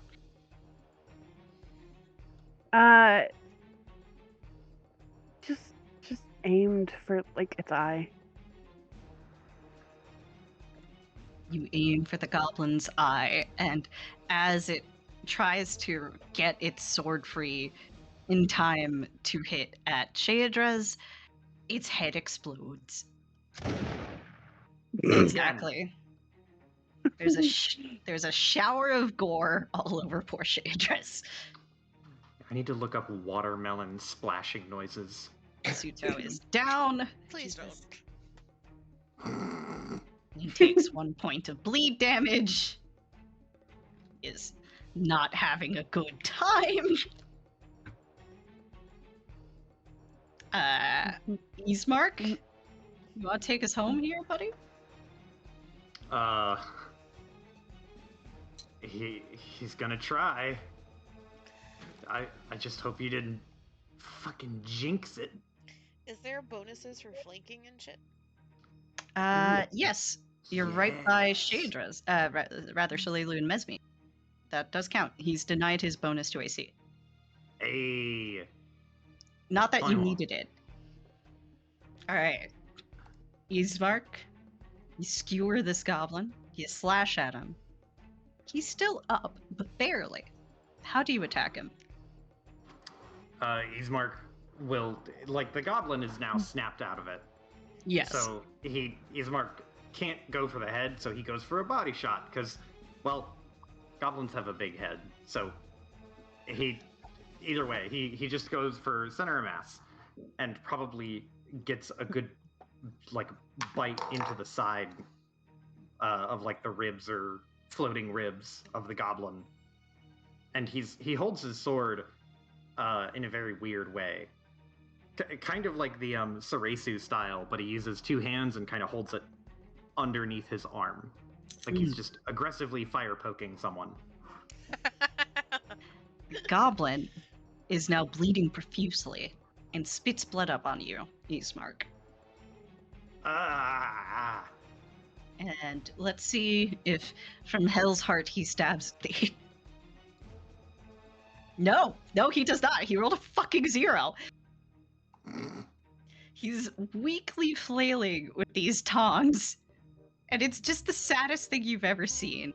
Like, the tongs don't even close. He doesn't have the strength to make them tap as he's waving them at you. It's just, it's almost like he's signaling a plan. This poor goblin. He keeps spitting at you, though. And as he does, he just kind of dreamily goes, "Ew, never take me alive." That's the plan. It's Sola. Sola, are you gonna shoot this goblin? No, I imagine Shalelu really wants that opportunity. She just kind of like looks over her shoulder, and there's just like this like very clear on her face, kind of like, oh, he's still alive. Okay, and just she's gonna march her happy ass up here. Because I have a feeling we're about to question this man, so fucking stabilize him. Go ahead. Let's see. Stabilizing. I believe you have to make a heal. I have spell. a spell for that. The man is stabilized. He is not looking great, Sola. Yup. Just like as she like kneels down, stabilizes him, just kind of like looks over her shoulder towards Shay. I do not think that I want to wake him up unless there is a knife to his throat. That can be arranged. Alright. Sola, as you're looking at him, actually, make me a heal check.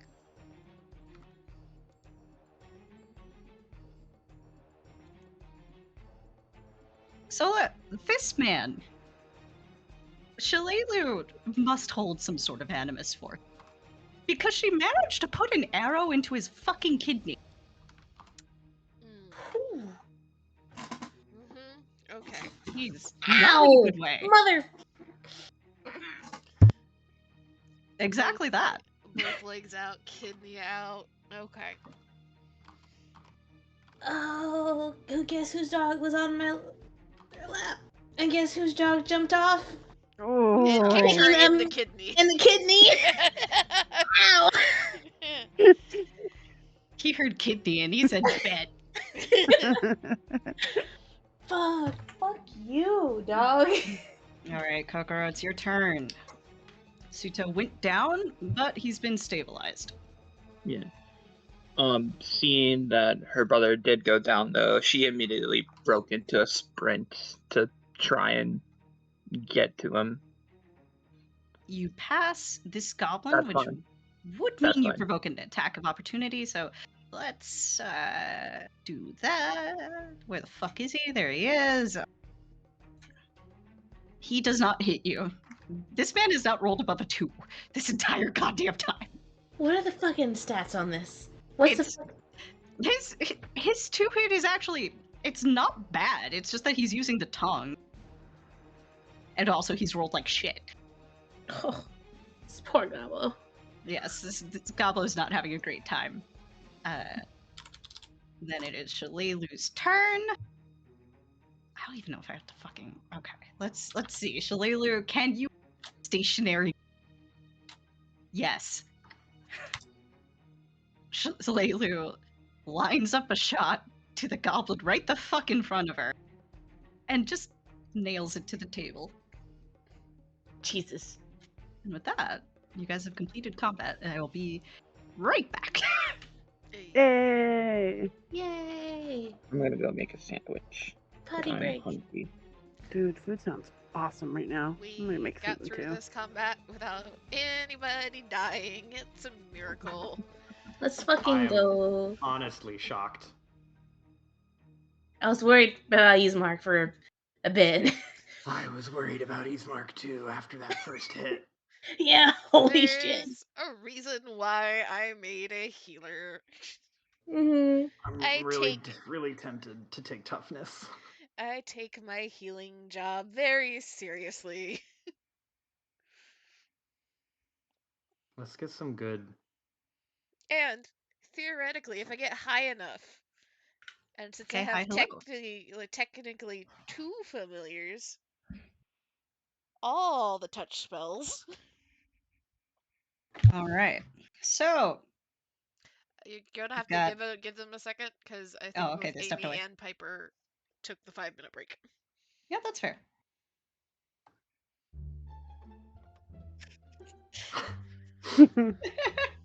It is a very sneaky situation. You guys did really well, though. And I still have a damage spell left.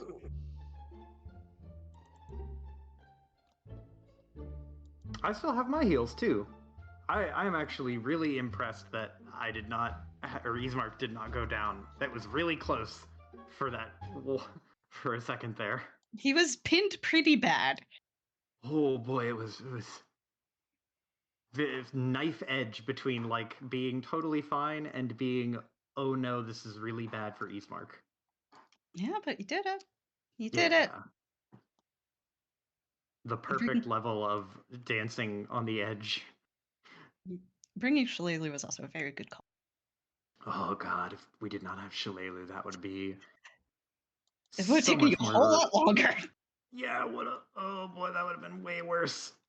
See, what you're gonna have to very quickly realize, Kira, is that we pick our NPCs, and then those NPCs get stuck traveling with us for the rest of the campaign. Welcome back. Can confirm that I did not anticipate like in the first game that I ran for this group, it turning into a like war table simulator where they just gather squads of NPCs. But they have them. We have so many chosen NPCs in Cyberpunk, to the point where Joe immediately took away our NPCs in Weird, except for Pierre. He understood that as soon as we were like, ooh, we like this NPC, take them away or else they're never leaving. Take the toys off the table, put them on the high shelf where we can't reach. That's what he did with our boys. And I'm not sorry. They took one from the beginner adventure that is still on the crew and Spelljammer now. Yeah.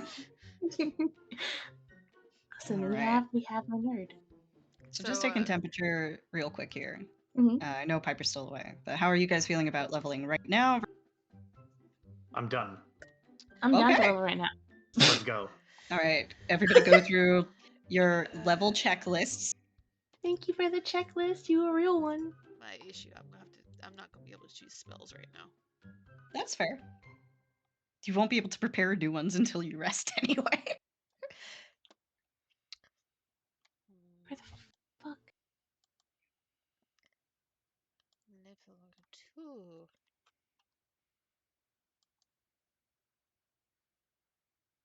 At level 2. BAB is base attack bonus, right? Yes.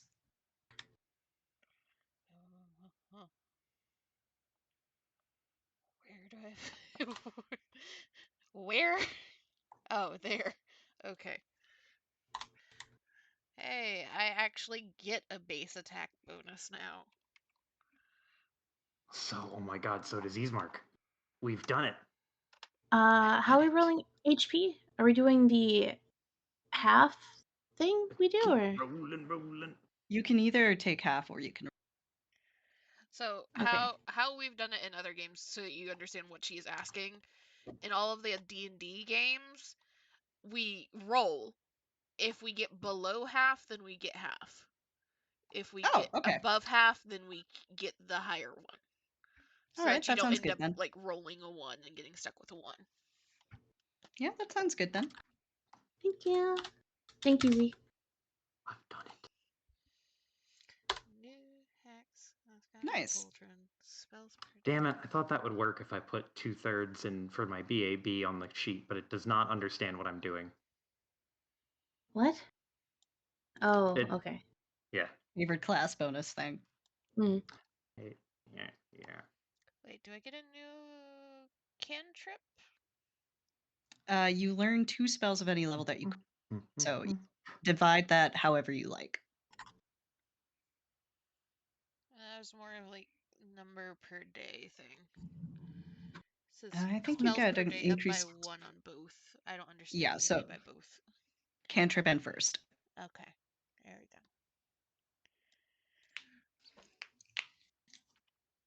All right. Well, I have to double down on survival. Whoops, I did not mean to do that.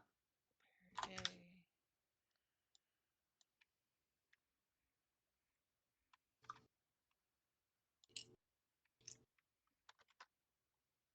Does my caster level change with a level?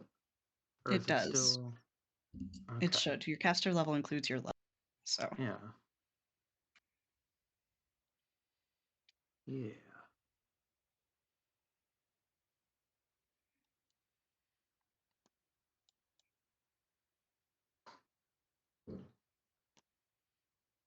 So what is this? 2, which gives me an extra spell prep per day, but I can't prep right now, so I still only have the 2 spells that I already had. Yes.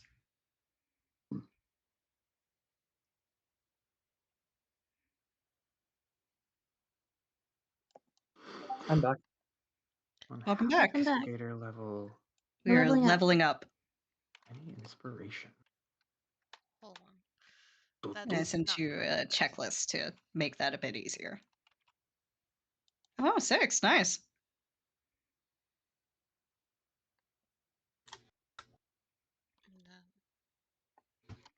I have doubled my HP. That's no small feat. I now have double-digit HP. For a caster, that's extremely significant.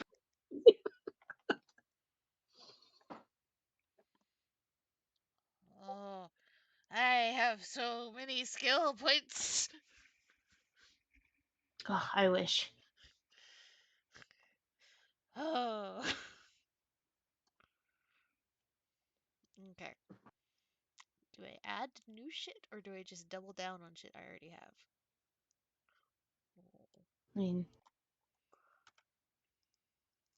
I decided that Shay is not a skill monkey.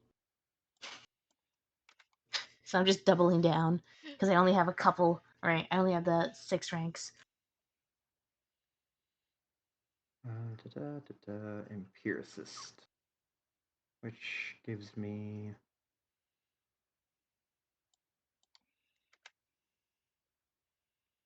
disable perception, sense motive, and use magic. There we go.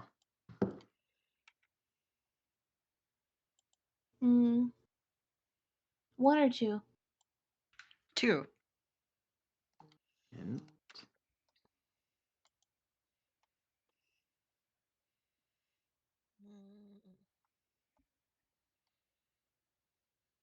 now, Okay, now so we're fucking cooking with gas. Sorry, go ahead. When would I need to roll spellcraft? When you are creating a spell, basically, when you're creating like a scroll or something like that, that would be a spellcraft check. Gotcha. Okay. I'm pretty sure it's also. I think you use that for deciphering stuff, but.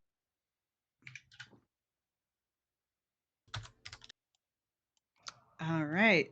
Identifying a spell as it's being cast, learning a spell from a spellbook roll, preparing spells from a borrowed spellbook, identifying a magic item, deciphering a scroll. So I would need to roll spellcraft to feed it to Holly? Yes. That's unpleasant, but okay.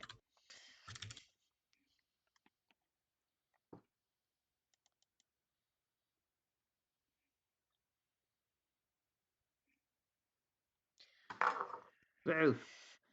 And I will look at my spells later.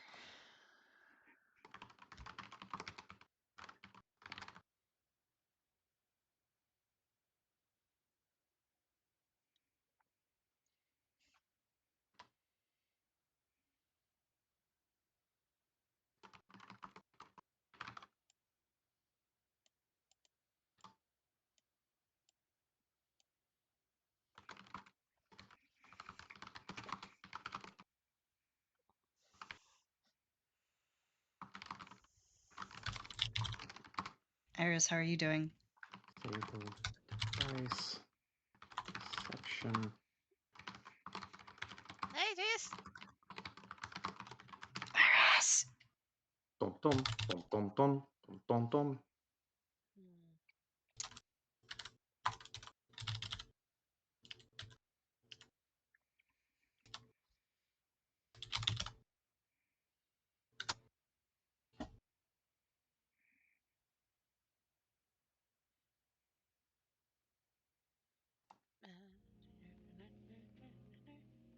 Just realizing right now that for the foreseeable future, I will not need to put any skill points into linguistics. No, you're fine on that one. Unless you want to have Sola spontaneously language. Which makes more sense for her than spontaneous. Fucking plus 11 to linguistics and 3 different ways. 3 different ways to get comprehend language. And now skills.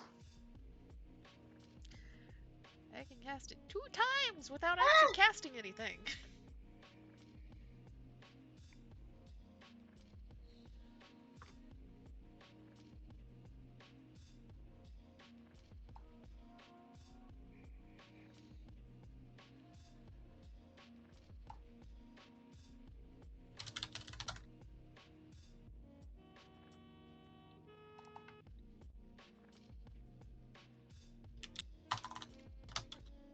Thank you, DJ Joe. You're welcome. I do not mind being the DJ. I like DJing. Gives it some place. Gives the ADHD some place to go. Yeah. Knowledge dungeoneering, let's fucking go. Knowledge geography, let's fucking go.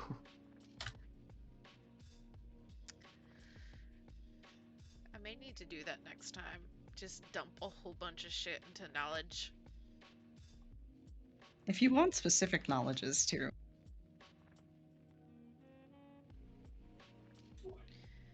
I do, but at the same time, that means that's another thing that I have to keep track of and individually add ranks to. See, I love that there's so many things I can add ranks to. I like it, but then at the same time, then I get fucking paralyzed by like, is it better for this hyper specific thing or for just like the general arcana knowledge? And I already have to juggle both my profession and my craft, which is already a lot. At least a lot if I want to be effective. Kira, I have a question. Yeah. Okay, so I'm filling in the feat I took for my was it called? Combat style. Yeah, combat style. Mm-hmm. And do I put in the prerequisites? You do not. They do Okay. not apply to you. Okay. You have a little card that says, I can do whatever I want, and Shalelu gave it to you. A.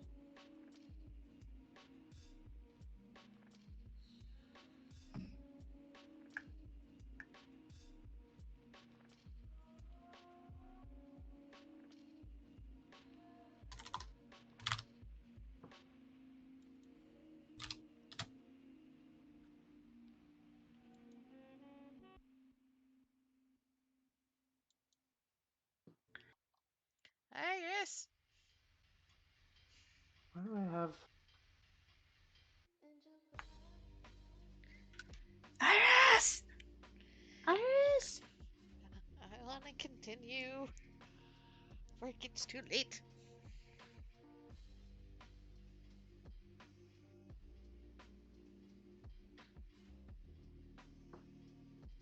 Okay. I'm back, but I was making food. Oh, okay. What'd you make? Sandwich, Okay, well, what kind of sandwich? pepperoni, mustard, and pickles. Ew.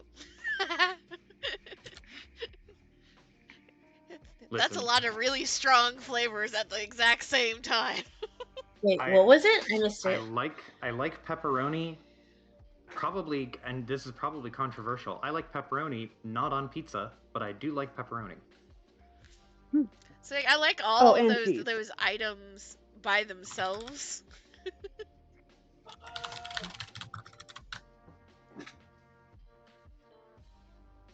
My FCB is in skill points because fuck the code. I do what I want. What? Nope. All right. Everybody, let me know when you are done. I think Amy's done right now. Yee. I just have to input my spells, but I'm done. All right. I Yeah, really like that health roll. Holy shit. As done Oh, as what's I'm his going max to be HP right now? now. 16. That's his like full HP? Yep. Oh boy. You Well, again. You are surrounded by squishies.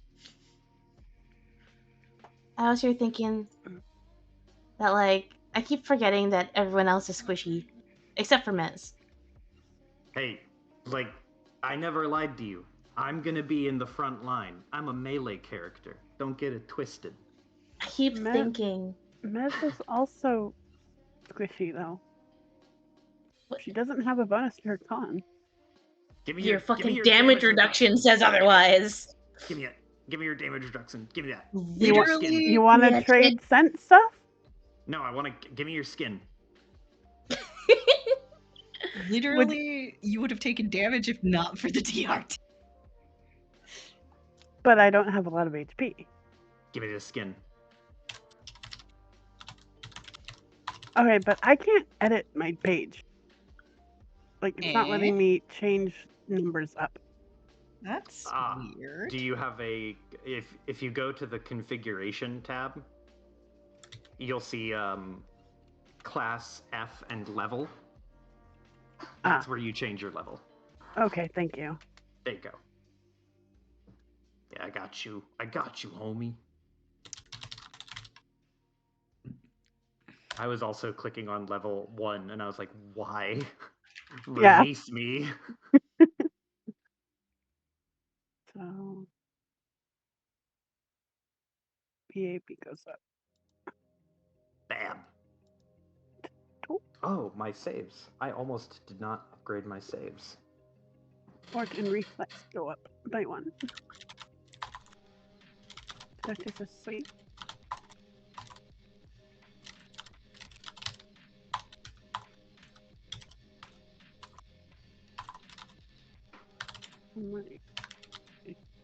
Yeah, your skill ranks are auto-calculated, actually, which is very convenient.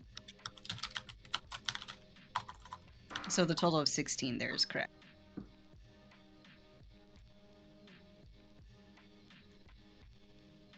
Where's my AC, though? That I need to.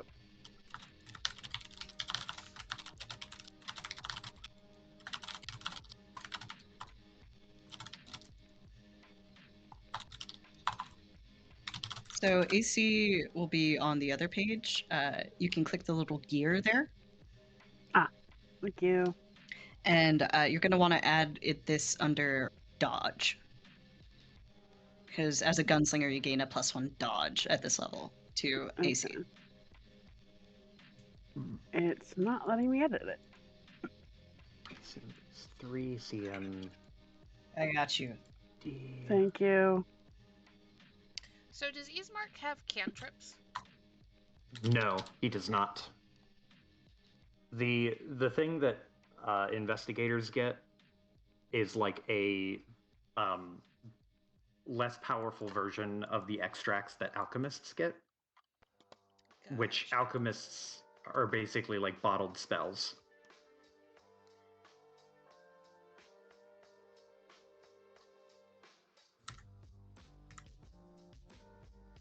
This might be a dumb question, but does having the 1/4 increase to nimble affect anything? That's what we just did, the bonus to your AC. Okay, okay. Yeah, that's good. So it doesn't. Does it affect in the 1/4, or does it like have to wait till it becomes a whole essentially, or whatever? Until it becomes a whole. Okay. Mm-hmm.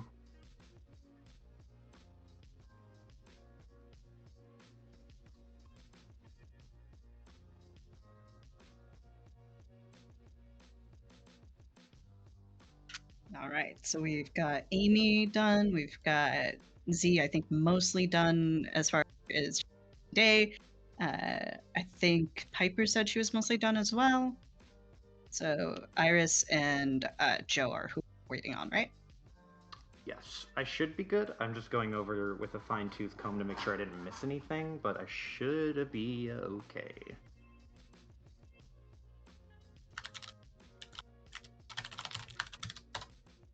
Now my skill monkey is truly active. Okay. Kira, you said the engineering and smithing was similar, right? Yes, engineering would be like, and like architecture. Okay. Smithing is more stuff that you would have directly made. Okay. So I can increase those points, I think. Yeah.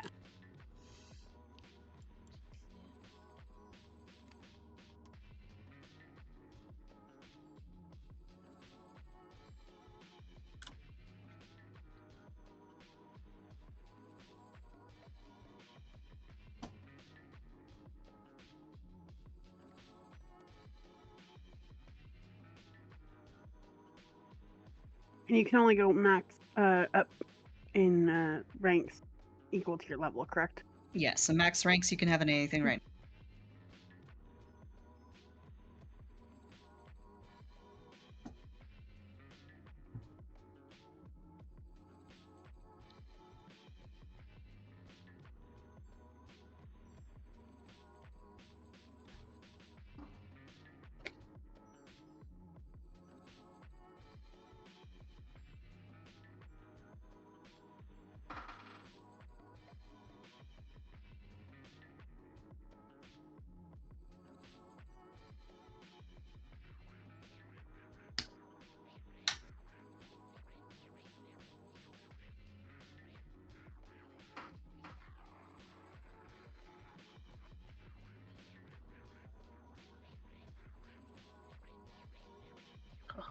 Oh, plus 9 to survival. Let's fucking go.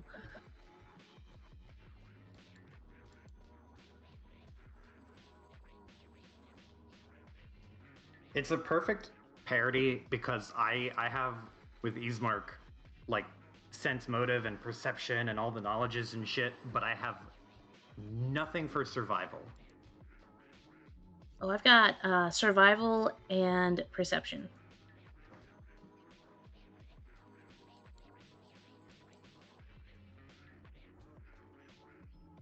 Those are her two highest. Mm-hmm. Shaya really is the fucking like bloodhound to Ismark's detective, huh? Both of them are perceptive as fuck. Nobody gonna sneak up on them. We have to divide up their watches if ever we're in the woods and we need to like camp out. Yep. Opposite ends of the watch list. Mm-hmm. Or watch rotation. There it is. Ismark actually got his minor minor in face skills from this level. He's not good at being a face, but he gets intelligence to diplomacy checks only when he's asking questions to gather information about something he's investigating. That's very fun. It gives him so a specific. solid. It gives him a solid +4 instead of a -1. What's the T? Yeah, this is literally all he gets for diplomacy. We lost Piper? Oh, Piper's back. Yeah, you gotta sometimes you gotta turn the Piper off and on again. Reset the Piper. Ayo. Hello. Yo. Let's get this out of here. And get this out of here. Joe and Iris, how are you guys doing? I am good. I'm good. Iris? All right. So we have time for a bit of role play. There's a lot that you guys can find out in this. So we have Tsuto down, knocked out, but stabilized. And the goblins are, for the most part, murdered. It's eerily quiet in the Glassworks. And there's nothing going on except the churn of the forge next to you. Yeah, and the fire that's breaking out from behind the fucking table. I'm gonna fucking grab from dirt What? or Miss something. Bean already? Mez took care of that. Oh, okay. I thought you just put Ismark out. No. Mez took care of it, so thank God. That area is safe now. There's sand all over the place, but it's safe. So, what would you guys like to do? I mean, Shay is gonna fucking rub her fucking head. Kokoro is making a beeline to Tsuto, and she's just gonna like kneel in front of him. Ismark is going to squeeze by to get right up behind Kokoro, and he'll lean down, and if Pseudo has any of the weapons that Pseudo has on him, just carefully pluck those off of him. Are you searching him at all, or are you just getting his weapons? Just gonna get rid of the weapons for now. Ismark has at least a little bit of social tact and does not want to make Kokoro upset. All right. You can put his weapons aside for now. Kokoro, he is not looking great. He's stabilized, he's not bleeding out. But this fight will leave its scars on him.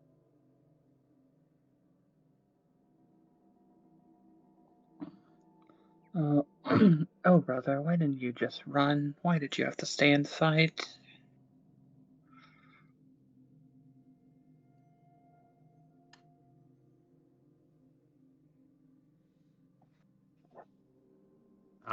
Ismark, he's still kind of lingering around Kokoro and Pseudo, and he looks really distraught, but he doesn't know what to say. Like there's no combination of words that he could possibly muster up that could convey like probably anything helpful in this moment, especially with how uniquely horrible and weird it is. So the best he can do is he will, like, and anyone but Kokoro, because he's standing directly behind her, you can all see him do this thing with one hand in his pocket and his other hand up in the air, and he's like kind of flexing his hand, and it's this like, should I, and then he very, very, like, gives just hesitantly, but then commits to it, and he'll put a hand on Kokoro's shoulder in this kind of conciliatory gesture, and like give her a good pat on the shoulder, and then he'll take a few steps back and then give her and Pseudo a little bit of space and just start to peruse the room. Sola is kind of tending to Pseudo a little bit, like making sure he's not about to die when she, like, pulls out the multiple crossbow bolts and shit that are sticking out of him. And kind of looks up at Kokoro and glances around the room and then back to Kokoro. Perhaps you need to go see your sister. She is in not so good shape either. My sister's beaten up, but she's alive. He's on death's door. And he is not dead because I saved him. Do not take that tone with me.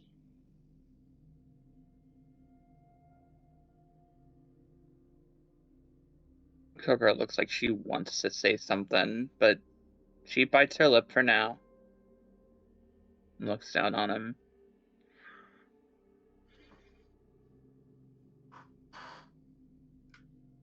You can see the gentle rise and fall of his breath, but it's shaky. Still, it's comforting to know that at least he's alive, even if he's unconscious.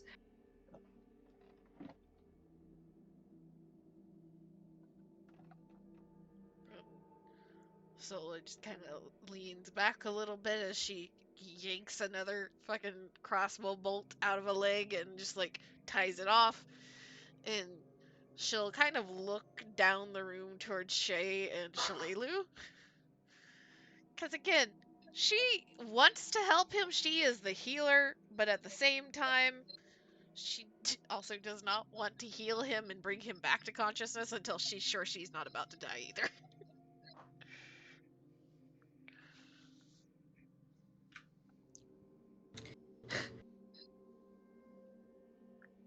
And Shay was like leaned up against the wall, just like taking the time to just fucking like make sure she doesn't have a fucking nosebleed when she got fucking clocked. But I guess she catches Sola's eye. Mm-hmm. And she's gonna look at Pseudo on the ground and turn back to Sola and just pull out some rope. Or find rope, whichever is easier. There's plenty of rope around. You can pretty easily find that. Also chain, if you prefer. Chain would actually be much better.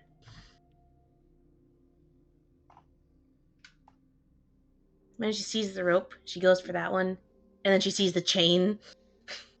Quick about face. Mm-hmm. It's like, she's gonna grab that. And she is going to walk up. I don't know.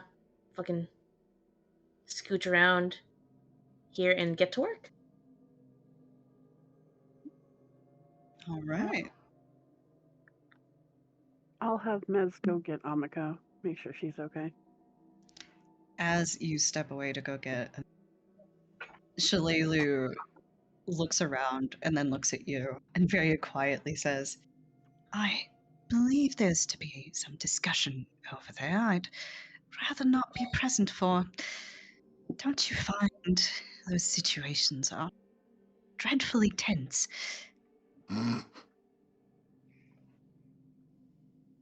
Well, it is kind of understandable, with family involved and all. Yes. Dreadful all around, really. And even though she's just exploded a bunch of goblins and should be happy. Something about the energy of this room seems to have Shillelagh a little on edge. But she follows you downstairs to go look after her Mako. Yes. Question. Is old man Longiku still roasting? He's roasting away, my friend. Is there any shot at salvaging the body? No. There's not much body left. Yeah, if there was any shot at like even like stabilizing, not like keeping him alive, but like helping him out at all, like Soul would have took a pit stop there first, I imagine. But yeah. No, less I think we could save him. More, are we gonna have something to bury, or is this just gonna be an honorary empty casket kind of thing? This is empty casket. You've got maybe the bottom of this man's body. Just fucking bury the glass. Yeah. Ismark walks over to the molten, like the pit where he was at, and just rubs his forehead, and he feels a little nauseated. Is there any sort of, this is probably a long shot, but is there any sort of like curtain thing that we could use to kind of cover the furnace area here, so we don't have to at least have the horrible, grim memory of walking by this open visual? You can find a fireproof tarp. Perfect. Ismark's gonna take that fireproof tarp and some random bullshit and just try to prop it up awkwardly and be like, cool. I'm gonna go help them downstairs. So, the familiars, they can travel however far away they want, right? I don't believe there's a limit. Okay. Because boss police dude knows Sola pretty well at this point. Baylor does know Sola. And would know of Holly and John. Yes. Well, John, my favorite messenger. I believe you left John with a Mako. That's right, I did. God damn it. You can send Holly if you like, but she'll take longer. Yeah, and Holly, I don't imagine Sola likes Holly leaving too far, because Holly is the one that gets spells deposited. John is just have Holly voice and go eyes. get John if you want. Yeah, we'll do that. If the others are hanging out downstairs, just kind of looks over at Holly and just like moves her head kind of silently. Go find John. I have a job for him. Holly nods, and as she starts to leave, she stops by Kokoro and puts her head in Kokoro's lap for a second. Aw. Friend-shaped. Puts head in Kokoro's lap and then walks by Ismark, stops to demand a scritch, and then continues. Yep. Stops I imagine to demand that's a scritch from Mez and Shillelagh, and then continues. I imagine that's why Holly would be slow sending a message. Not just because she is physically slow, but because every fucking person on the way there stop for scritch. Either stop for scritch or stop for snack. Yeah. Sometimes both.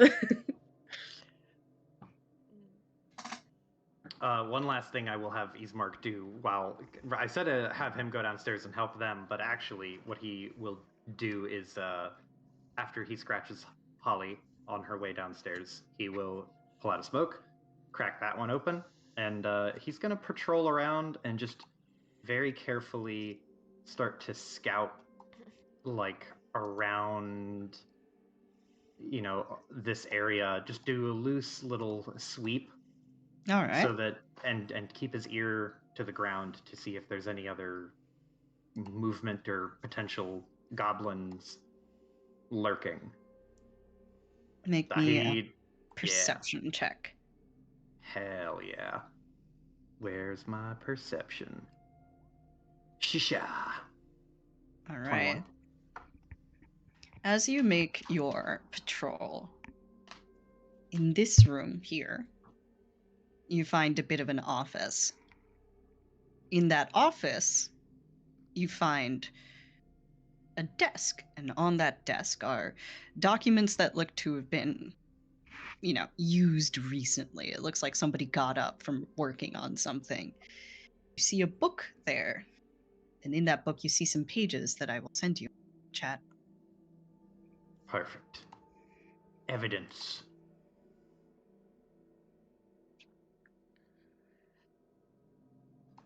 I imagine once Shay has finished chaining up Pseudo, Soul will help kind of lean him up against a wall more properly. And just give Kokoro a very serious look. If he tries to attack us, we will knock him out again. You realize this? Just don't kill him. And she nods. Shouldn't we wait? Wait for what? He's Mark. She like points. Judging by how fast he left, I don't think he necessarily wants to be here. In fact, judging by how fast all of them left, I don't think any of them want to be here. Shay just mutters under her breath. It sounds suspiciously like, I don't even want to be here.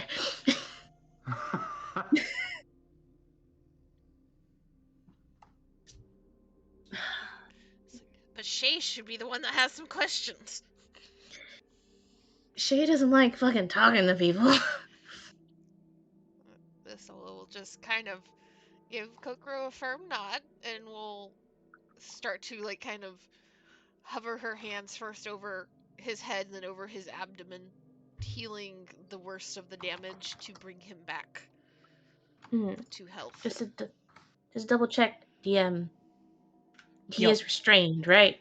He is disarmed and restrained. He is disarmed and restrained. Okay. All right. Well, it's possible for Shay to ready an action to knock his ass back out. If he tries some I'm shit. ready in action to cast stays on change. If he tries some shit. If he tries some shit, I have another spell tucked up my sleeve too, so he's not in a great place. Okay. Shay is willing for the interrogation for information, but if he tries some shit, he's gonna get kicked. Nope, nap time. All right. So you guys are waking him? Yeah. Unfortunately. All right. That's a cure light wounds for 3. That doesn't put him over. He's still unconscious. Oh. Damn it. I thought stabilize brought him back to 0. Oh, does it? I don't know. I don't know how things. At least that's how it is in D&D. Yeah, I don't know how things work in this system yet. I think it's it doesn't lose any further hit points. So in Pathfinder, basically cut out. damage. You're cutting out. Sorry. In Pathfinder, if you go into damage every turn, basically you lose 1 hit point every turn unless you make a fort save. Once you're stabilized, you just don't lose any points. You have to be healed back up over 0. So he was down for 1 round? Yes, he was took down damage for before that. He took a crit before that is the problem. Okay, then we are not interrogating him, unfortunately. No. I'm coming back. Usemark will finish his lap around the perimeter here, pop out, and see that everyone has gathered round. Oh, quote unquote everyone. We're missing a Mesmine. And a Shillelagh. And a Holly. And a Holly. And a And a John. John. And a makeover. Well, we know where. Here's the thing. And a We know Barnabas. where Nico was. Barnabas All right, came with everyone us. gathered round. On the Barney. Ismark will like step over and see that there's a little gathering here, and he'll look at everyone, and he'll reach into. He kind of pulls his coat back, and you can see on he has on his belt, like tucked behind part of his hip, you can see that there are two little like flasks or vials. A few of them are empty, but two of them have something in them, and he will pull one vial off and look at Sola and be like, "Well, you want to wake him up?" She nods. I think it would be best to ask any questions we might want to ask before the inspectors get here. Ismark gives a look to Kokoro of like something of like pained hopefulness. Like I hope it's not. I hope it's not too much to interrogate him, but we also don't really have a choice. And then you can see that in Ismark's other hand, he has a some papers or something that he has cobbled together. And he brings them up and gives them a look, and he will take the vial and just very gingerly give Pseudo a little sip and hit him with the cure light. A roll for how much you do. 8. Okay, that is enough to bring him back up. Enough. Mm-hmm. Oh, was he at like 1? He was at death's door. Shalelu very nearly killed him. So Damn. This is longbows why you have aim crit for the 3. legs.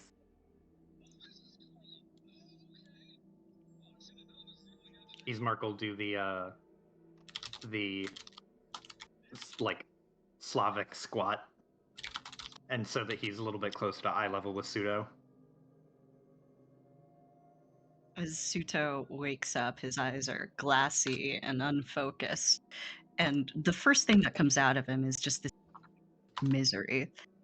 And when his eyes come into focus, they first land on Kokoro.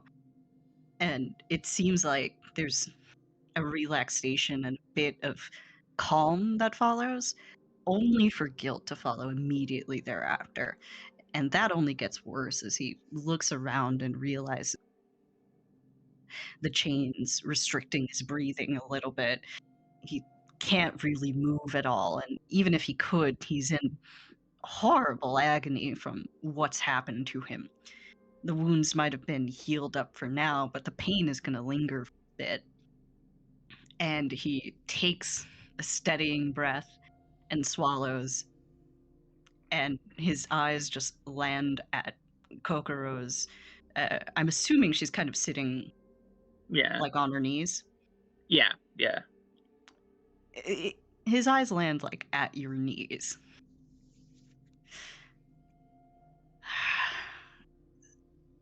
What do you want to know?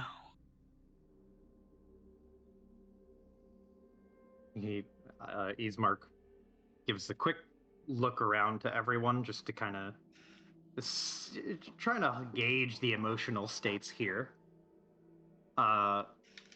His gaze lingers on Kokoro, and then he looks back to Pseudo and says, "Before we start the question, is there anything you'd like to offer up? Maybe to me, or maybe your sister?" He winces, and he still can't quite bring himself to. I swear to you, I was trying to do the best thing. You know as well as I do that that man needed to be dealt with. Why didn't you talk to me? Or Ami? Or...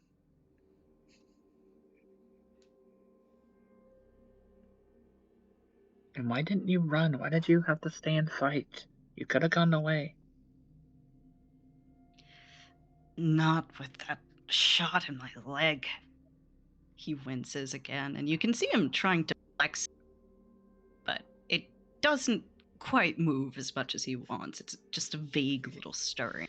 Yeah, imagine like Sola has like stayed just long enough to make sure that he is like fully stabilized and will kind of stand up and step back a little bit to give Easemark the floor. And as she sees him flex, she just kind of shakes her head and like clicks her tongue. I was not advising moving too much. It is here. I've got you up and moving, but it will take much more care to heal the damage that has been done. Or at least heal as much as you can.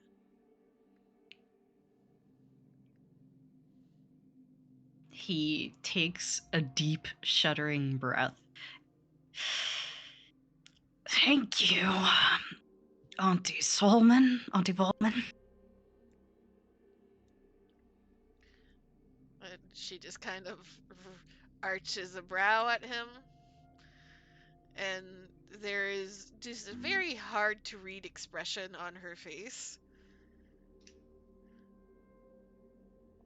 I do think that you have gotten in over your head with something, no? It doesn't matter if I'm in over my head, because she's got this all planned out. Who? He shifts and looks down. I don't think this is the best time to talk about it. Well, we can wait till Baylor gets here, if that would make you more comfortable. But I really doubt that that would probably make you feel more comfortable. I do think, if nothing else, that you, Kokoro and Meko, particularly Meko after what you did to her. Some explanations. On a level with you, Pseudo, it ain't getting easier than it is right now. And he points to all three of them when he says that. He's just like, this audience right here, this is the easiest it's gonna get. He leans his head back, and you can see the weight of all of this settling. He's still just completely unable to look. But he also hasn't been looking at Sheodres either. He closes his eyes. The easiest thing would be if you all left town. And that way, everyone would be safe. Safe from what? Or from who?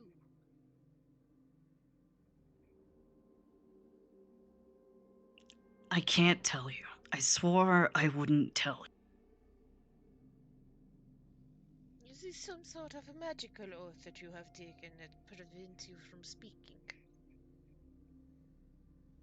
His eyes remain shut, but you can see a line furrow on his brow. I can't tell you. Can't or won't? What was that? Can't or won't? He taps the back of his head against the wall, winces. I can't tell you.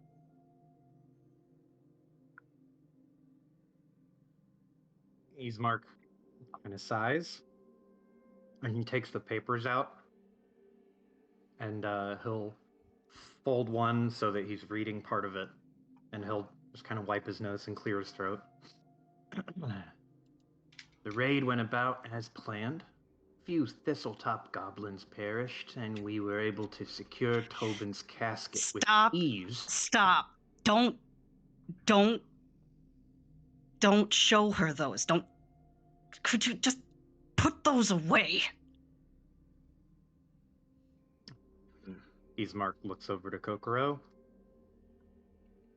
And he looks back to Pseudo. He just goes,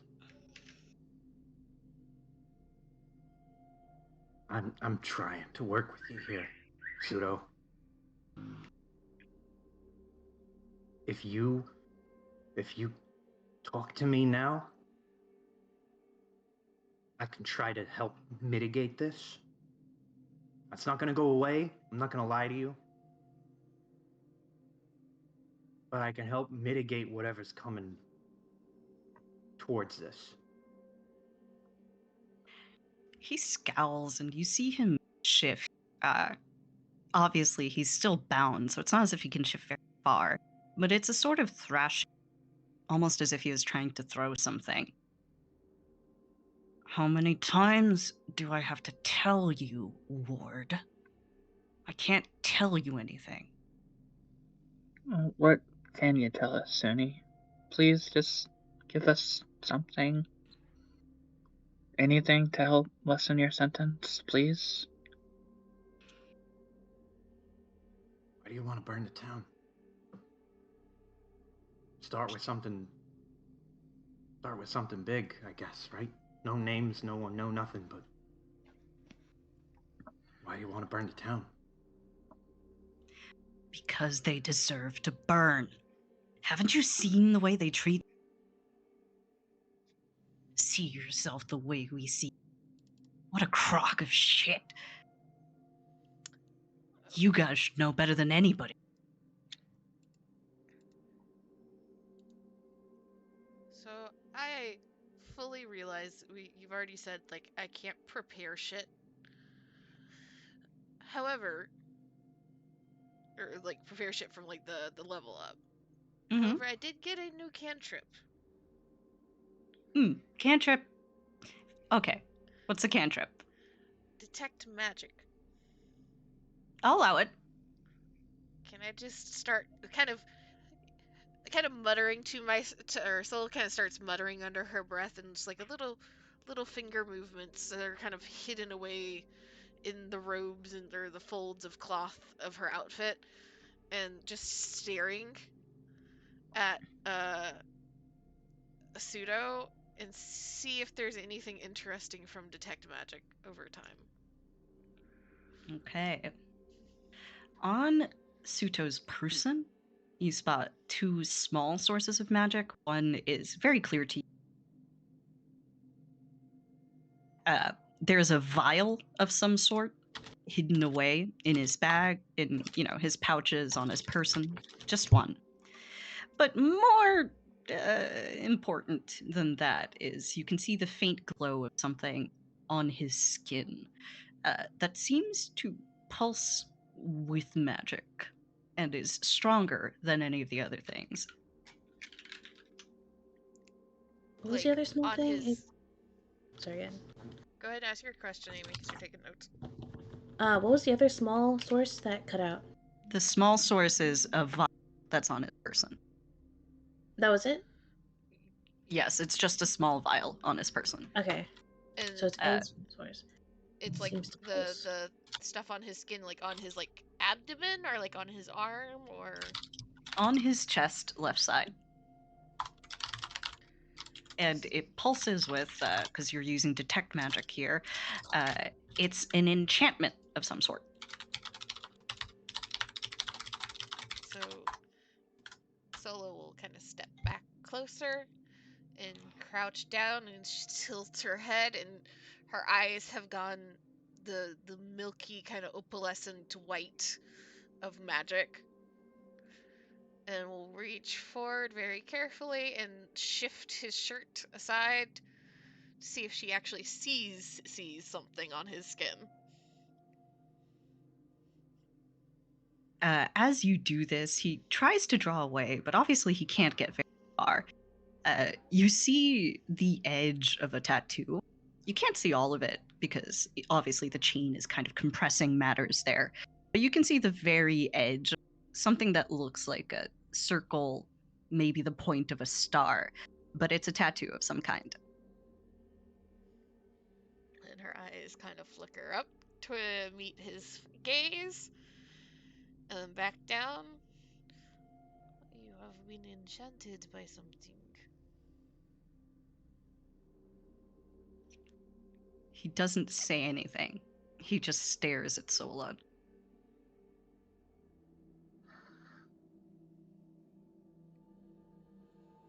Ismark looks at the stack of papers he has and flips to a different one and just goes, "If you've been enchanted by something, I have a feeling it's probably something that's a little bit, more malicious in its, proclivities. Would I be right to make that assumption?" Malicious isn't the word that I'd used. Misunderstood. This town never understood. He looks over to Shayadris, and he looks back to Pseudo.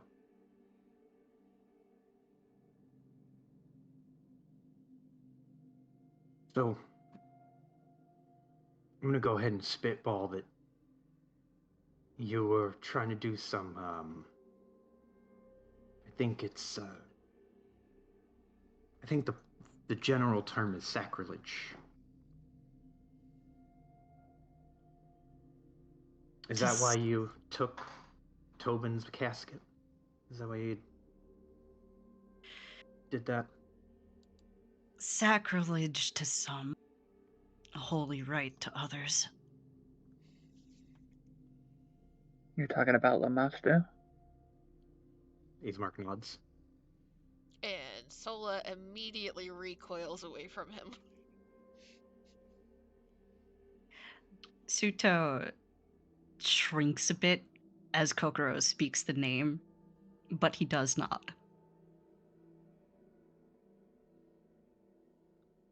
Who's this person you love? This woman you dictate in your writing here? You got a name for her? Of course I have a name for her. Ismark does the one, like, hand in a circle gesture, like, and? Suto just presses his eyes closed. Can you just keep...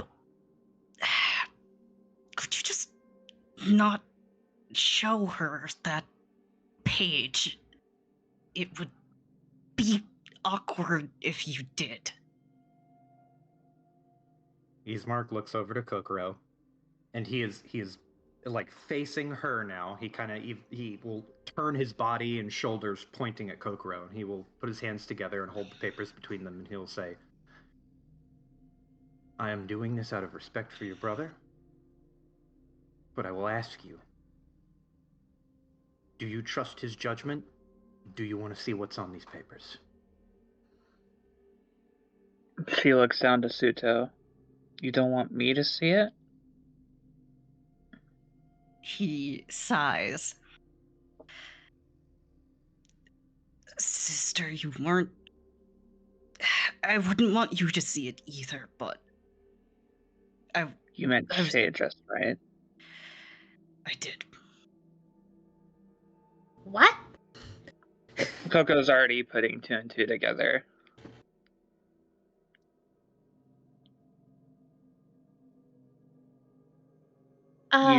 Question, sorry again. Yeah. Did you mean... I heard earlier when he said that she was family, right? Yes. Is this lover related to Shayadris? He doesn't say anything. He just looks up, leans his head against the wall again. You can see his face scrunching up, but he doesn't say anything. Sola's just gonna stand up and start reading over Ismark's shoulder now, because she's not touching that man again. I will send it to you too. Ismark unfolds the paper, and he will let Sola look over his shoulder. I'm assuming you're sending it, Joe. Yes. Okay. Lamashu is the goddess of undeath, right? She's the goddess of rot and She disease and... Yeah. mothers. All the nasty shit. And mothers. As soon as you get connected to Lamashtu, Sola's like, okay, healing rights revoked. Lamashtu is like the antithesis of healing. Yup. You will rot and die. I have a question though, She is a DM. rough one. Yes. Can Shadra's sense motive this bitch? Yeah, sure. Cool. Because she's like, she also assumed he was talking about Kokoro. Like, what the fuck do you mean, me? Oof. That's a 1. You've got no idea what the fuck is going on here. And she's got a +10 after the level up. Oh. Yup. Yikes, this is her second nat 1. Ironically, Kokoro has pieced together a couple pieces of the puzzle. Shadra's hand. I imagine that, like, she's got a hand on the other end of the fucking chain, just in case he tried some shit. She's just gonna look over to where Solo's reading over Ismark's fucking shoulder. You see just a hand raise and just like cover her mouth. There's not much reaction otherwise, but that's a lot for Sola. It is.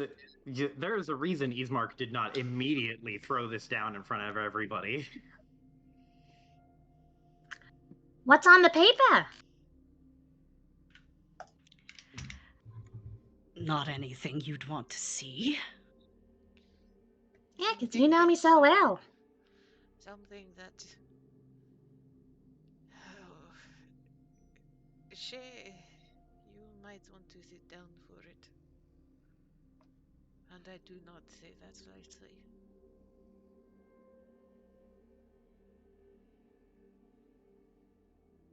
Shay...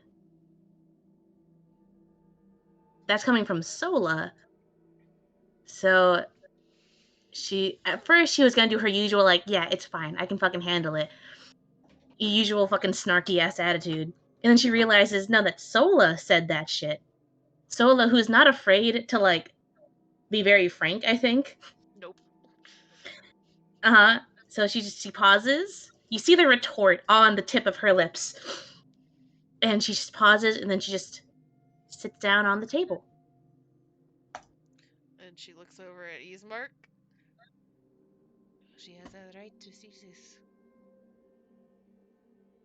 I think she does. She's alive, isn't she? What'd you say, Piper? She's alive, isn't she? I don't know that we would call it alive. You should read it too. Kokoro, like, holds out her hand. Ismark will give one last look to Pseudo, and he is going to silently ask him, like, this is your last chance to say it yourself and save face best you can, buddy, because this is it. That window of opportunity is closing pretty fast. You can... Every part of him is just tense within.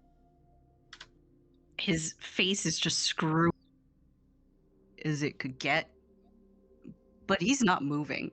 He just closes his eyes and he's not looking at anybody. He's just screwed up and it looks like he wants to say something so bad. But he just doesn't.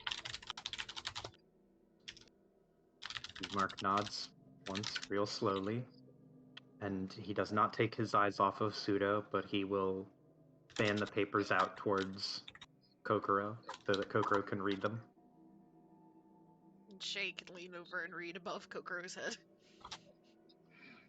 If you get up to read those, Ismark, his eyes are glued on you and watching your hands around your weapons. Oh my god, I am so concerned. And Was Kokoro gonna step closer to the table? No. No? Alright, well I guess Sola did say to sit down. However, she wants to see the papers, and the papers are not coming closer. So she'll stand up and walk behind Kokoro. Because I get... How tall is Kokoro? I get small vibes. She's not like a midget. Well, no, but she's average, I thought.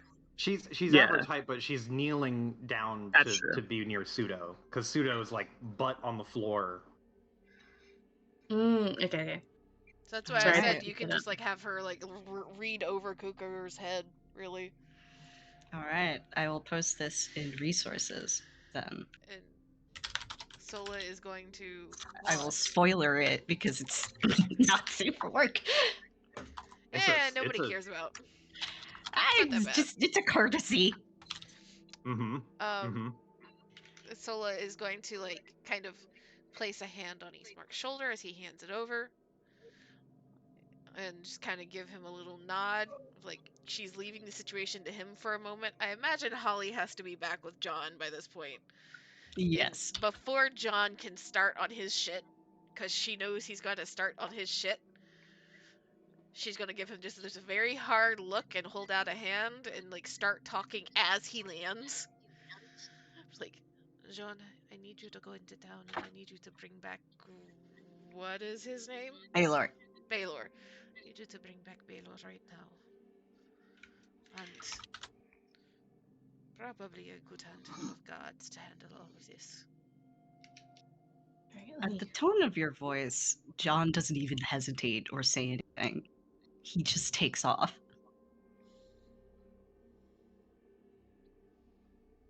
Man, not even a quip. No, he knows well enough.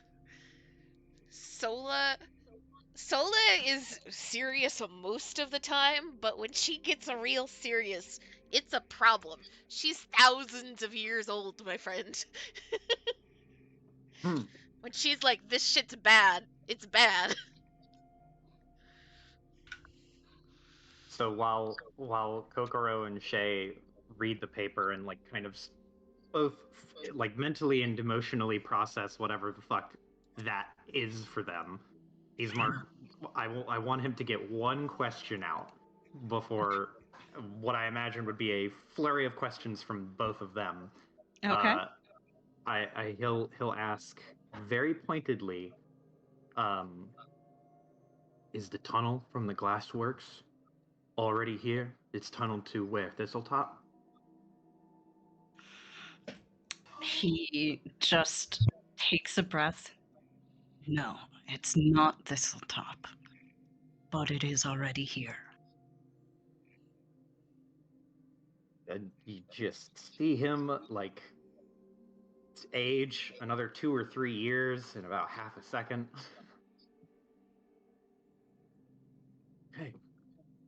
Okay. Okay, I'm going through this shit. I'm assuming the weird ass sounding names are all goblin or bugbear names or whatever. Rip Nugget is a goblin name. That is 1000% a goblin name. Bruthasums. That's the bugbear. Bruthasmus. Bruthasmus, and then the last one, which is even more difficult to say. Malfeshnikor. Yes. I'm assuming that's not a goblin. That's gotta be some kind of demon. It does have a demonic ring to it. Can I roll something to see if I know what Malfeshnikor is? Sure. Roll me. Let me see. Let me take a look at what we've got here. Knowledge planes. Knowledge planes. Do that. Nope.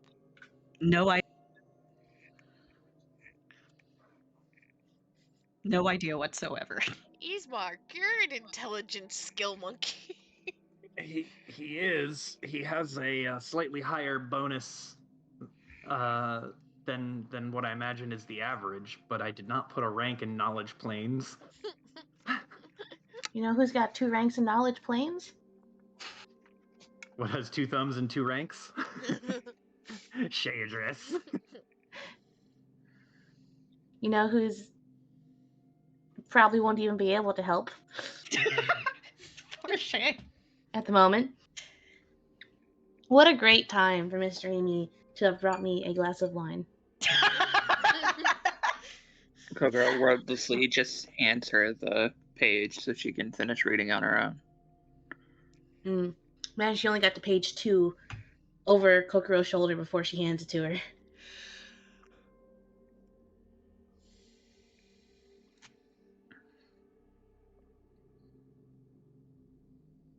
I'm not gonna ask a lot of stuff I don't want to ask Suni, but was this really the only way?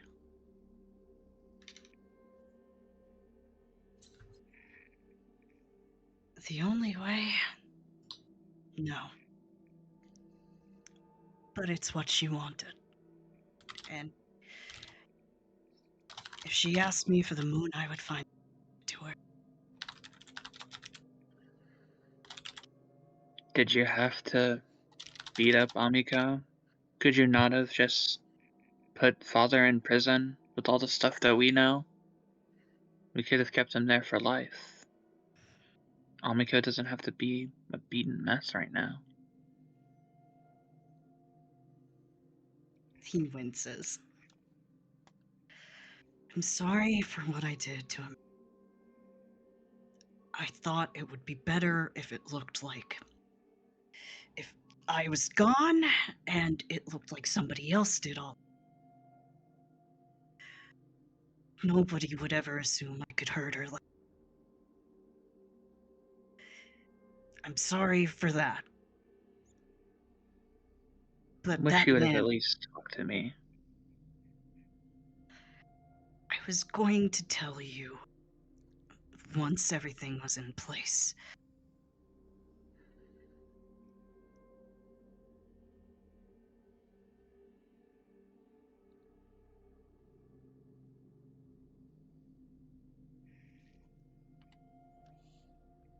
She just kind of sighs and looks down. Nobody ever tells me anything.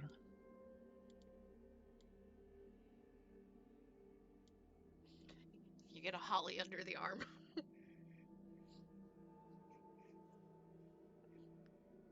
Holly provides you with some support and leans her head into your lap again. And once more, you hear Tsuta wince. I'm sorry, Coco. I'm really sorry. You had just started up your performances. And I didn't want to. I wanted you to have those.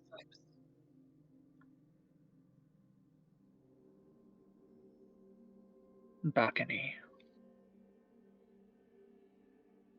You know you and Amiko are all the only things I care about.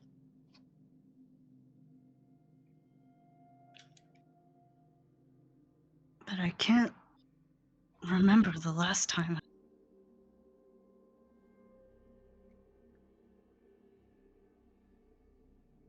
The last time what? I saw you that happy. She gives up a slight smile.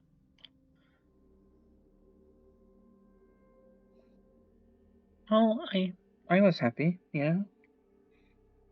It would have been better if you were with me. We could have done a trio act. If we leave right now, we can be out of here by the time that he seems to start then, but then just stops. And it looks as if something is just stuck in his throat, and he closes his mouth again. Wait, be out of here by the time what? It was in the papers. There's a second raid coming. It's gonna be here today?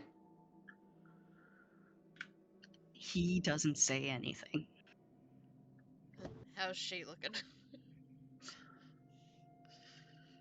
It's a good question. I imagine she has put the papers on the table.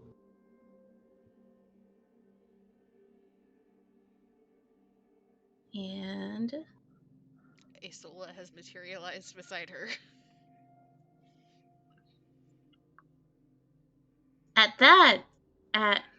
there's a raid today. right? And he just stays quiet. Shay is going to fucking lurch forward towards Pseudo. I am gonna try and jump between them as best as a kneeled character can. You did have an action prepared, so I'll allow it. I just kind of like run between them with like arms outstretched. Ooh. Can Shay try to get around Kokoro? Make a combat maneuver check. Yumb. The button that says CMB on your sheet. Click that. CMB? Yes, CMB. Okay. As in boy. B as in boy. Bofa. All right. Kokoro, what's your CMD? As in dog. Those are words that I don't know. It's on your sheet. I'm looking. Near spell resistance and melee and weapon attacks. Spell resistance. Left side first attack. I'm a squishy, so she does beat it. Yeah. So she can get past you then. Okay. Shaydras, you managed to get past Kokoro. She's not going for a weapon, is she? CMB's nuts. What'd you say? You can rush forward, but you're not drawing a weapon, are you? Nope. Okay. If it was a nat 1, yes. Ismark like sees you rush forward in an angry motion, and there's no weapon drawn. He kind of stutters for a second and is like, "Oh shit," but doesn't and you and Kokoro have the brief scuffle and you get past, but he's not gonna react as of yet. Okay. She gets past Kokoro, and she's going to immediately fucking grab Pseudo by the fucking chains around his chest and just fucking lift him up slightly off the ground from his sitting position. He is slack in your hands. He does not fight this.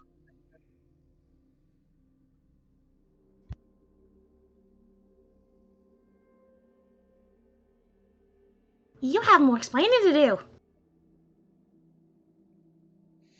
Hey, let him go. You're gonna open up his injuries.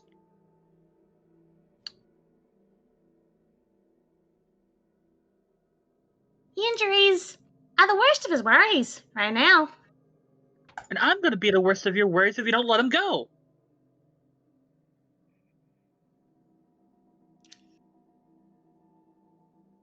It's fine. She's probably in shock.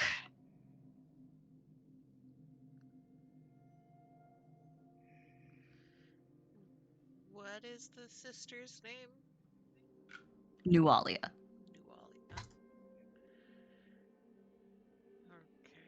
Because it's not said anywhere in this thing, but I'm gonna draw the reference here. Yeah. Second line. Just Sola takes the papers, folds them up, and tucks them away real fast as Shay gets up to make sure that they don't get lost or damaged. And she just kind of lifts her chin as she kind of looks at Kokoro and looks at Shay. And then eyes slowly drift over to Pseudo. Whatever Nualia is the one that enchanted you, is she not? Doesn't say anything.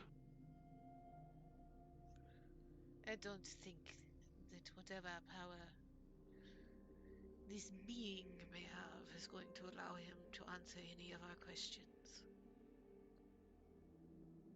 Maybe you can answer this one. And Ismark takes a step forward, and he'll reach a hand out and put it on the top of Pseudo's head and turn his head so that he's facing him, so that they're eye to eye. And he's like, "If you ever cared about your sisters, you would tell at least them when that raid is coming so they can be prepared, or they're gonna get caught in it."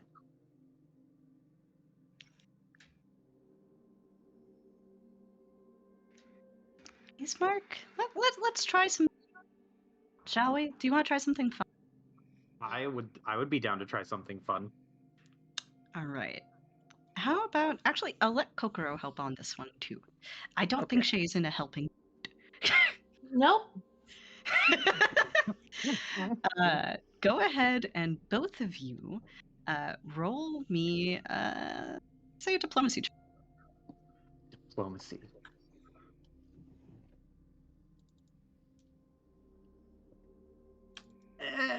Can I inspire this one?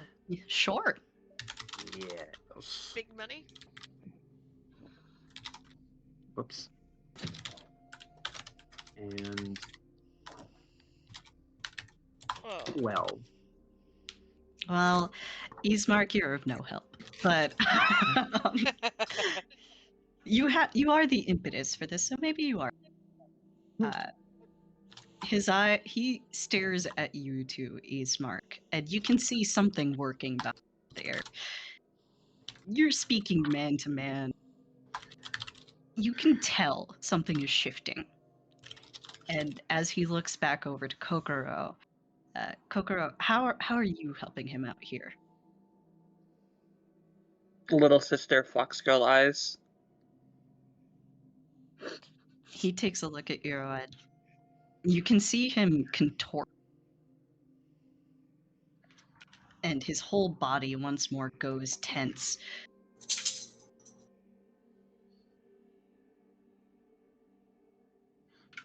And there are these flashes of something coming from the thing on his chest, pulse of purple light that seems to spread around him, up his throat like a spider web almost. You can see his vein alight with energy as the muscles just get tenser and tenser.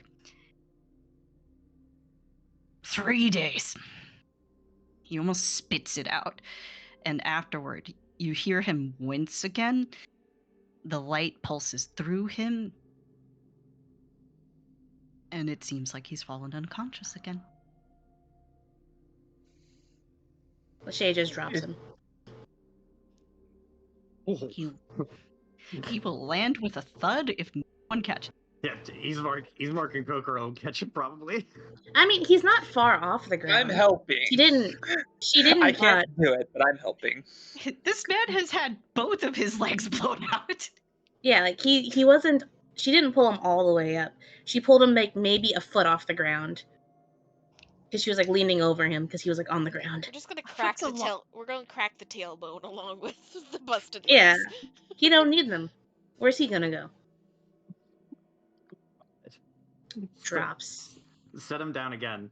Ismark will take the second vial off of his belt, and he'll hit him with the cure light wounds. I do not have as good an ability to stabilize him, but I do have the ability to cure. At least, I hope. 7. He sputters back to life again, gasping for breath and covered in sweat. And he just frowns and looks up at Ismark. You should have just let me be.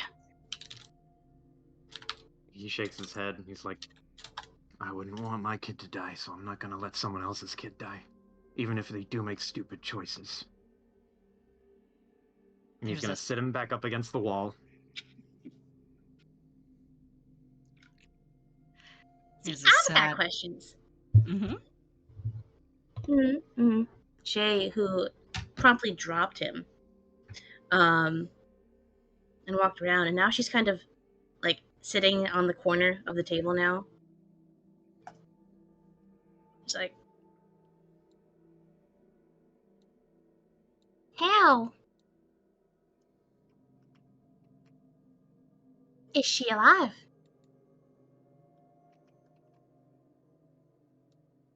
He just sighs. I can't tell you. Oh, you can't? Wow, shocker. I'm so surprised. Yeah, maybe you can drop the sarcasm for once. Ismark will look up to Shay and Kokoro and be like, cool it. Alright? He's under some compulsion, and if he starts to tell too much of the truth, it's gonna put his lights out again, and I'm all out of patching up.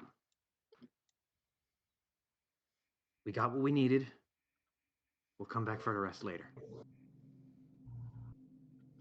I think you're entitled to some time with him. And he looks at Kokoro. And you too, and he looks at Shay.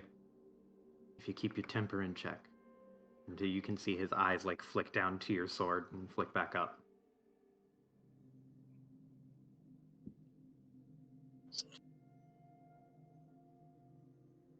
She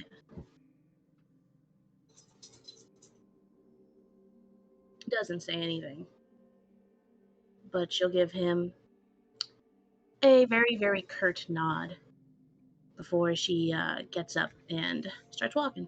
Don't leave either of them alone. Don't leave either of them alone. As you get up to start walking, Mark, stay there. He tilts his head up. Shaydras. What? What do you want? Under his breath, Mark is like, please don't say something fucking stupid. I imagine she got like a step or two and she just fucking turns back around with a, what? What do you want? One more. Do you fucking want? I understand.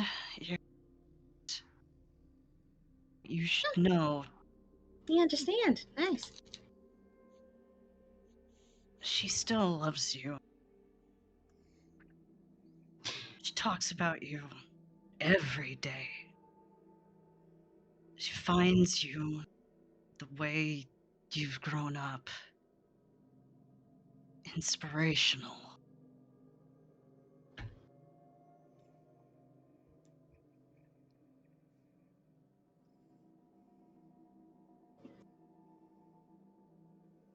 Then why didn't I know?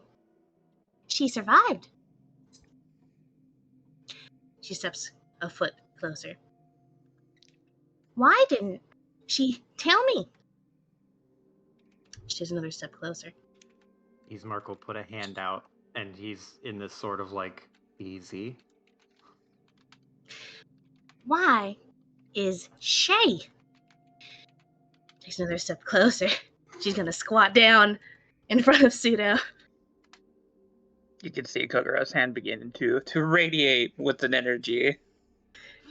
She's just gonna fucking squat down in front of him. Why is Shay trying to turn into a demon?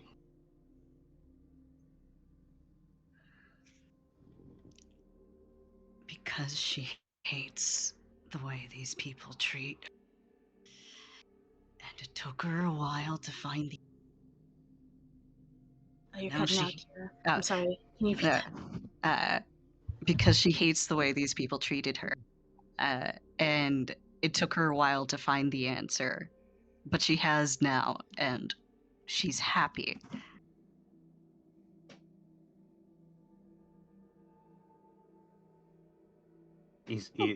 Mark is trying to read the emotional state of Shaydras right now.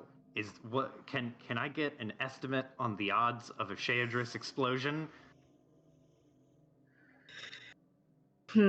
How well does Ismark know Shaydras? Or how much what's the DC on a sense motive? Considering how agitated she is, I'll say it's not that hard. I'd say a 10.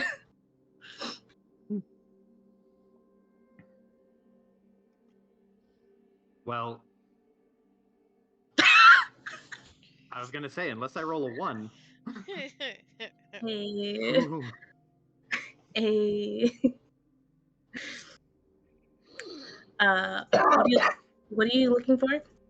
Ismark just wants to know if like, because he Kokoro and Shay are getting this dude to talk a lot because they're not fucking strangers or cops, and he's like, cool, I'm gonna let the family and friends talk to this guy and let him kind of spill his guts a little bit so that we know more about what's going on. But Shay's getting real pissed, and he's like, I don't know how much more Shay can hear before she gets a little bit too fed up with his bullshit, because he did some fucky stuff, and it is really testing all of the patience of his loved ones, and he is like really just hoping that he knows right up until the point where Shay's gonna burst if he says one more dumb thing. Okay. How I will close give is you she a to warning. committing violence? Yeah, how close is Shay to popping off? Would you like me to give you a warning? Or would you like a gauge of, like, I don't know, a percentage at the moment? a warning a warning before it is too late. Okay. I've like if he says something stupid right now, she's Yeah. gonna pop off. Yeah. Okay, I will give you a warning. Okay, cool. I'm totally down with that. Okay. Sorry. What was his response again, Kira? I got distracted. He said, oh, you're muted. God damn it. Thank you. It is getting kind of late, so how about another like 10, 15 minutes and we'll call it there? Yeah. It's a good scene, but I want to be respectful of people's time. All right, so the last thing he said was that Nualia found Shayadrez inspirational, also that she wanted the town to burn because of the way they treated her a long time. Oh, you're cutting You're out so cutting much. out. Go. God damn it! Yeah. A long time. It took her a long time to find the demon solution, but I think your computer is saying enough. But This now she has found the answer. yes, Okay. it has taken her a long time to find now she is the finding demon it. solution, Demon solution. but she is Okay. happy with it. Okay, she's happy with it. She's like, Shay just like looks at him dead in the eye. It's like, and why? Do you know?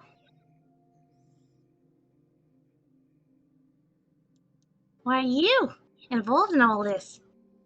Why'd she tell you?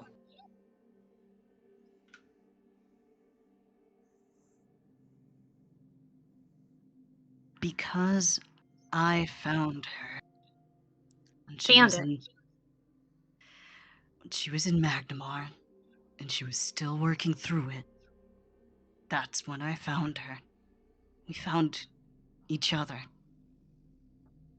Working through it. Working through what? This solution? He narrows his eyes again.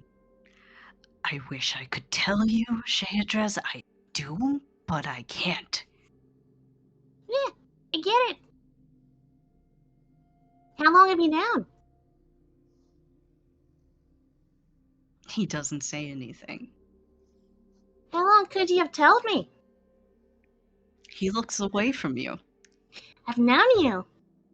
As long as I can remember. Haven't seen you in a decade. But you knew I was here.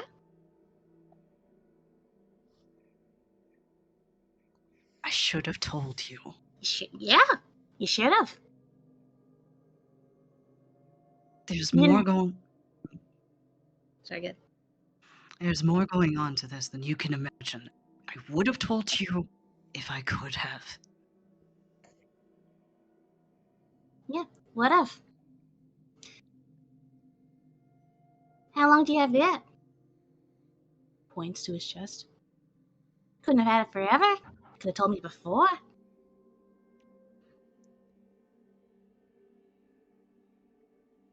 He sighs. I got it in Magnamar. That gets Mark's attention. Do they just give him out?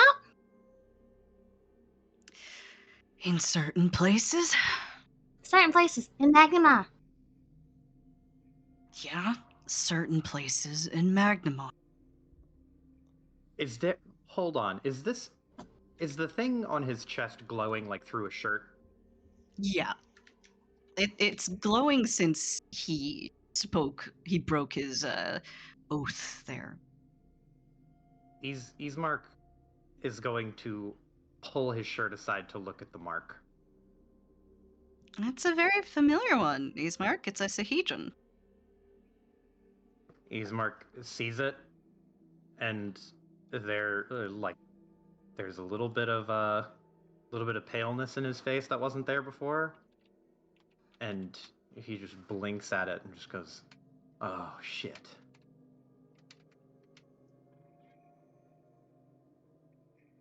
Remind me what a Sahedron is? It's the star thing. Yeah. It's the 7-pointed star. Shit.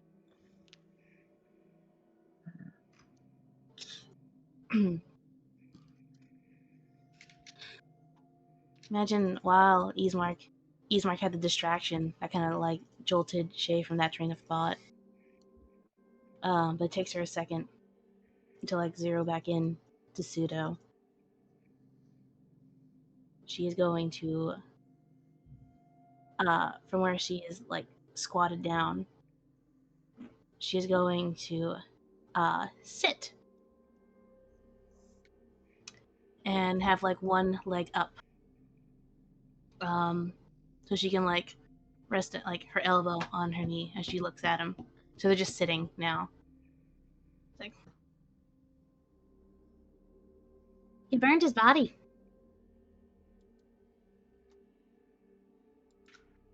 Was it who? What'd you say? Or was that who or you? You. He just quietly nods. What did he do? He loved us. You'd have to ask your sister that. Where is she? I'd love to talk to her. He just stares again. I can't tell you that. Ismark looks over to Shay and Kokoro and just goes, "I think we got about as much as we can get out of him at the time, or for the time being. We got a lot of prep to do for 3 days." I got one more question.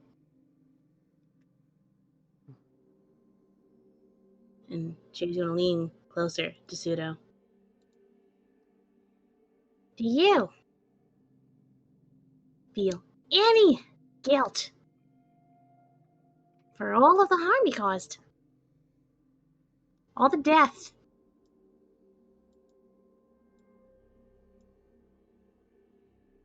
He has a complicated expression on. He turns to look at you.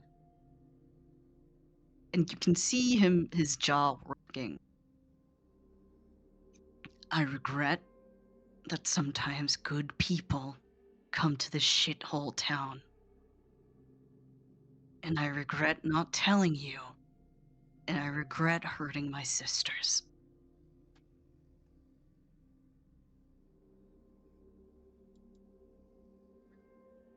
But you don't regret your actions.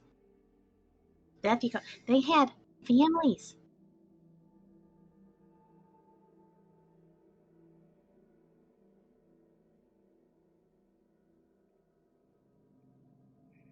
He sighs and just tilts his head back. I think you two need to talk.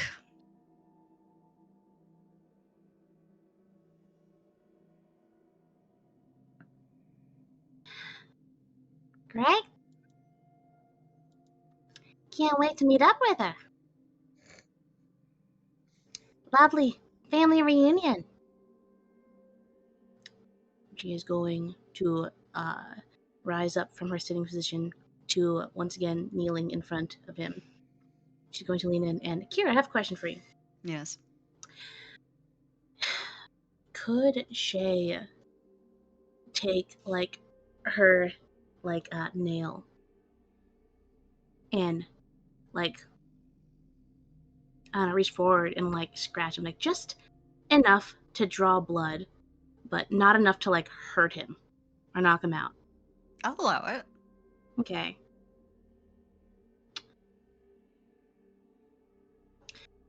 And she's supposed to rises up to kneel. I think she's going to like raise a hand up to like cup his chin.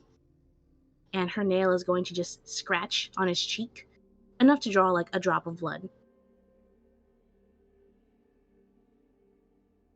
Don't worry, we have more questions for you.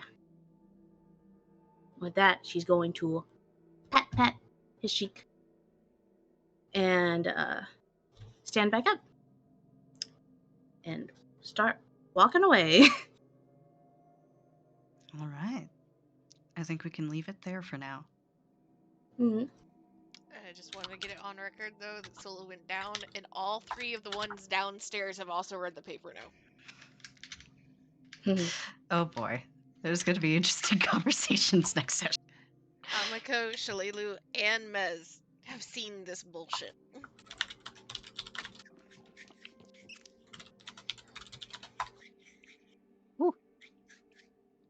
All right. And so that I don't forget, because I might forget, I'd like to have this to the group for why Shay scratched him. Oh, is that like a scent thing? It is. She has the Bloodstalker trait.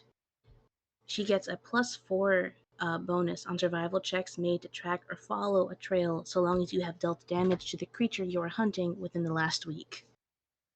So she didn't want to knock him out. She just wanted to hurt him, draw some blood, get it fresh in her nose, just in case he escapes. That is clever. Yeah, very smart.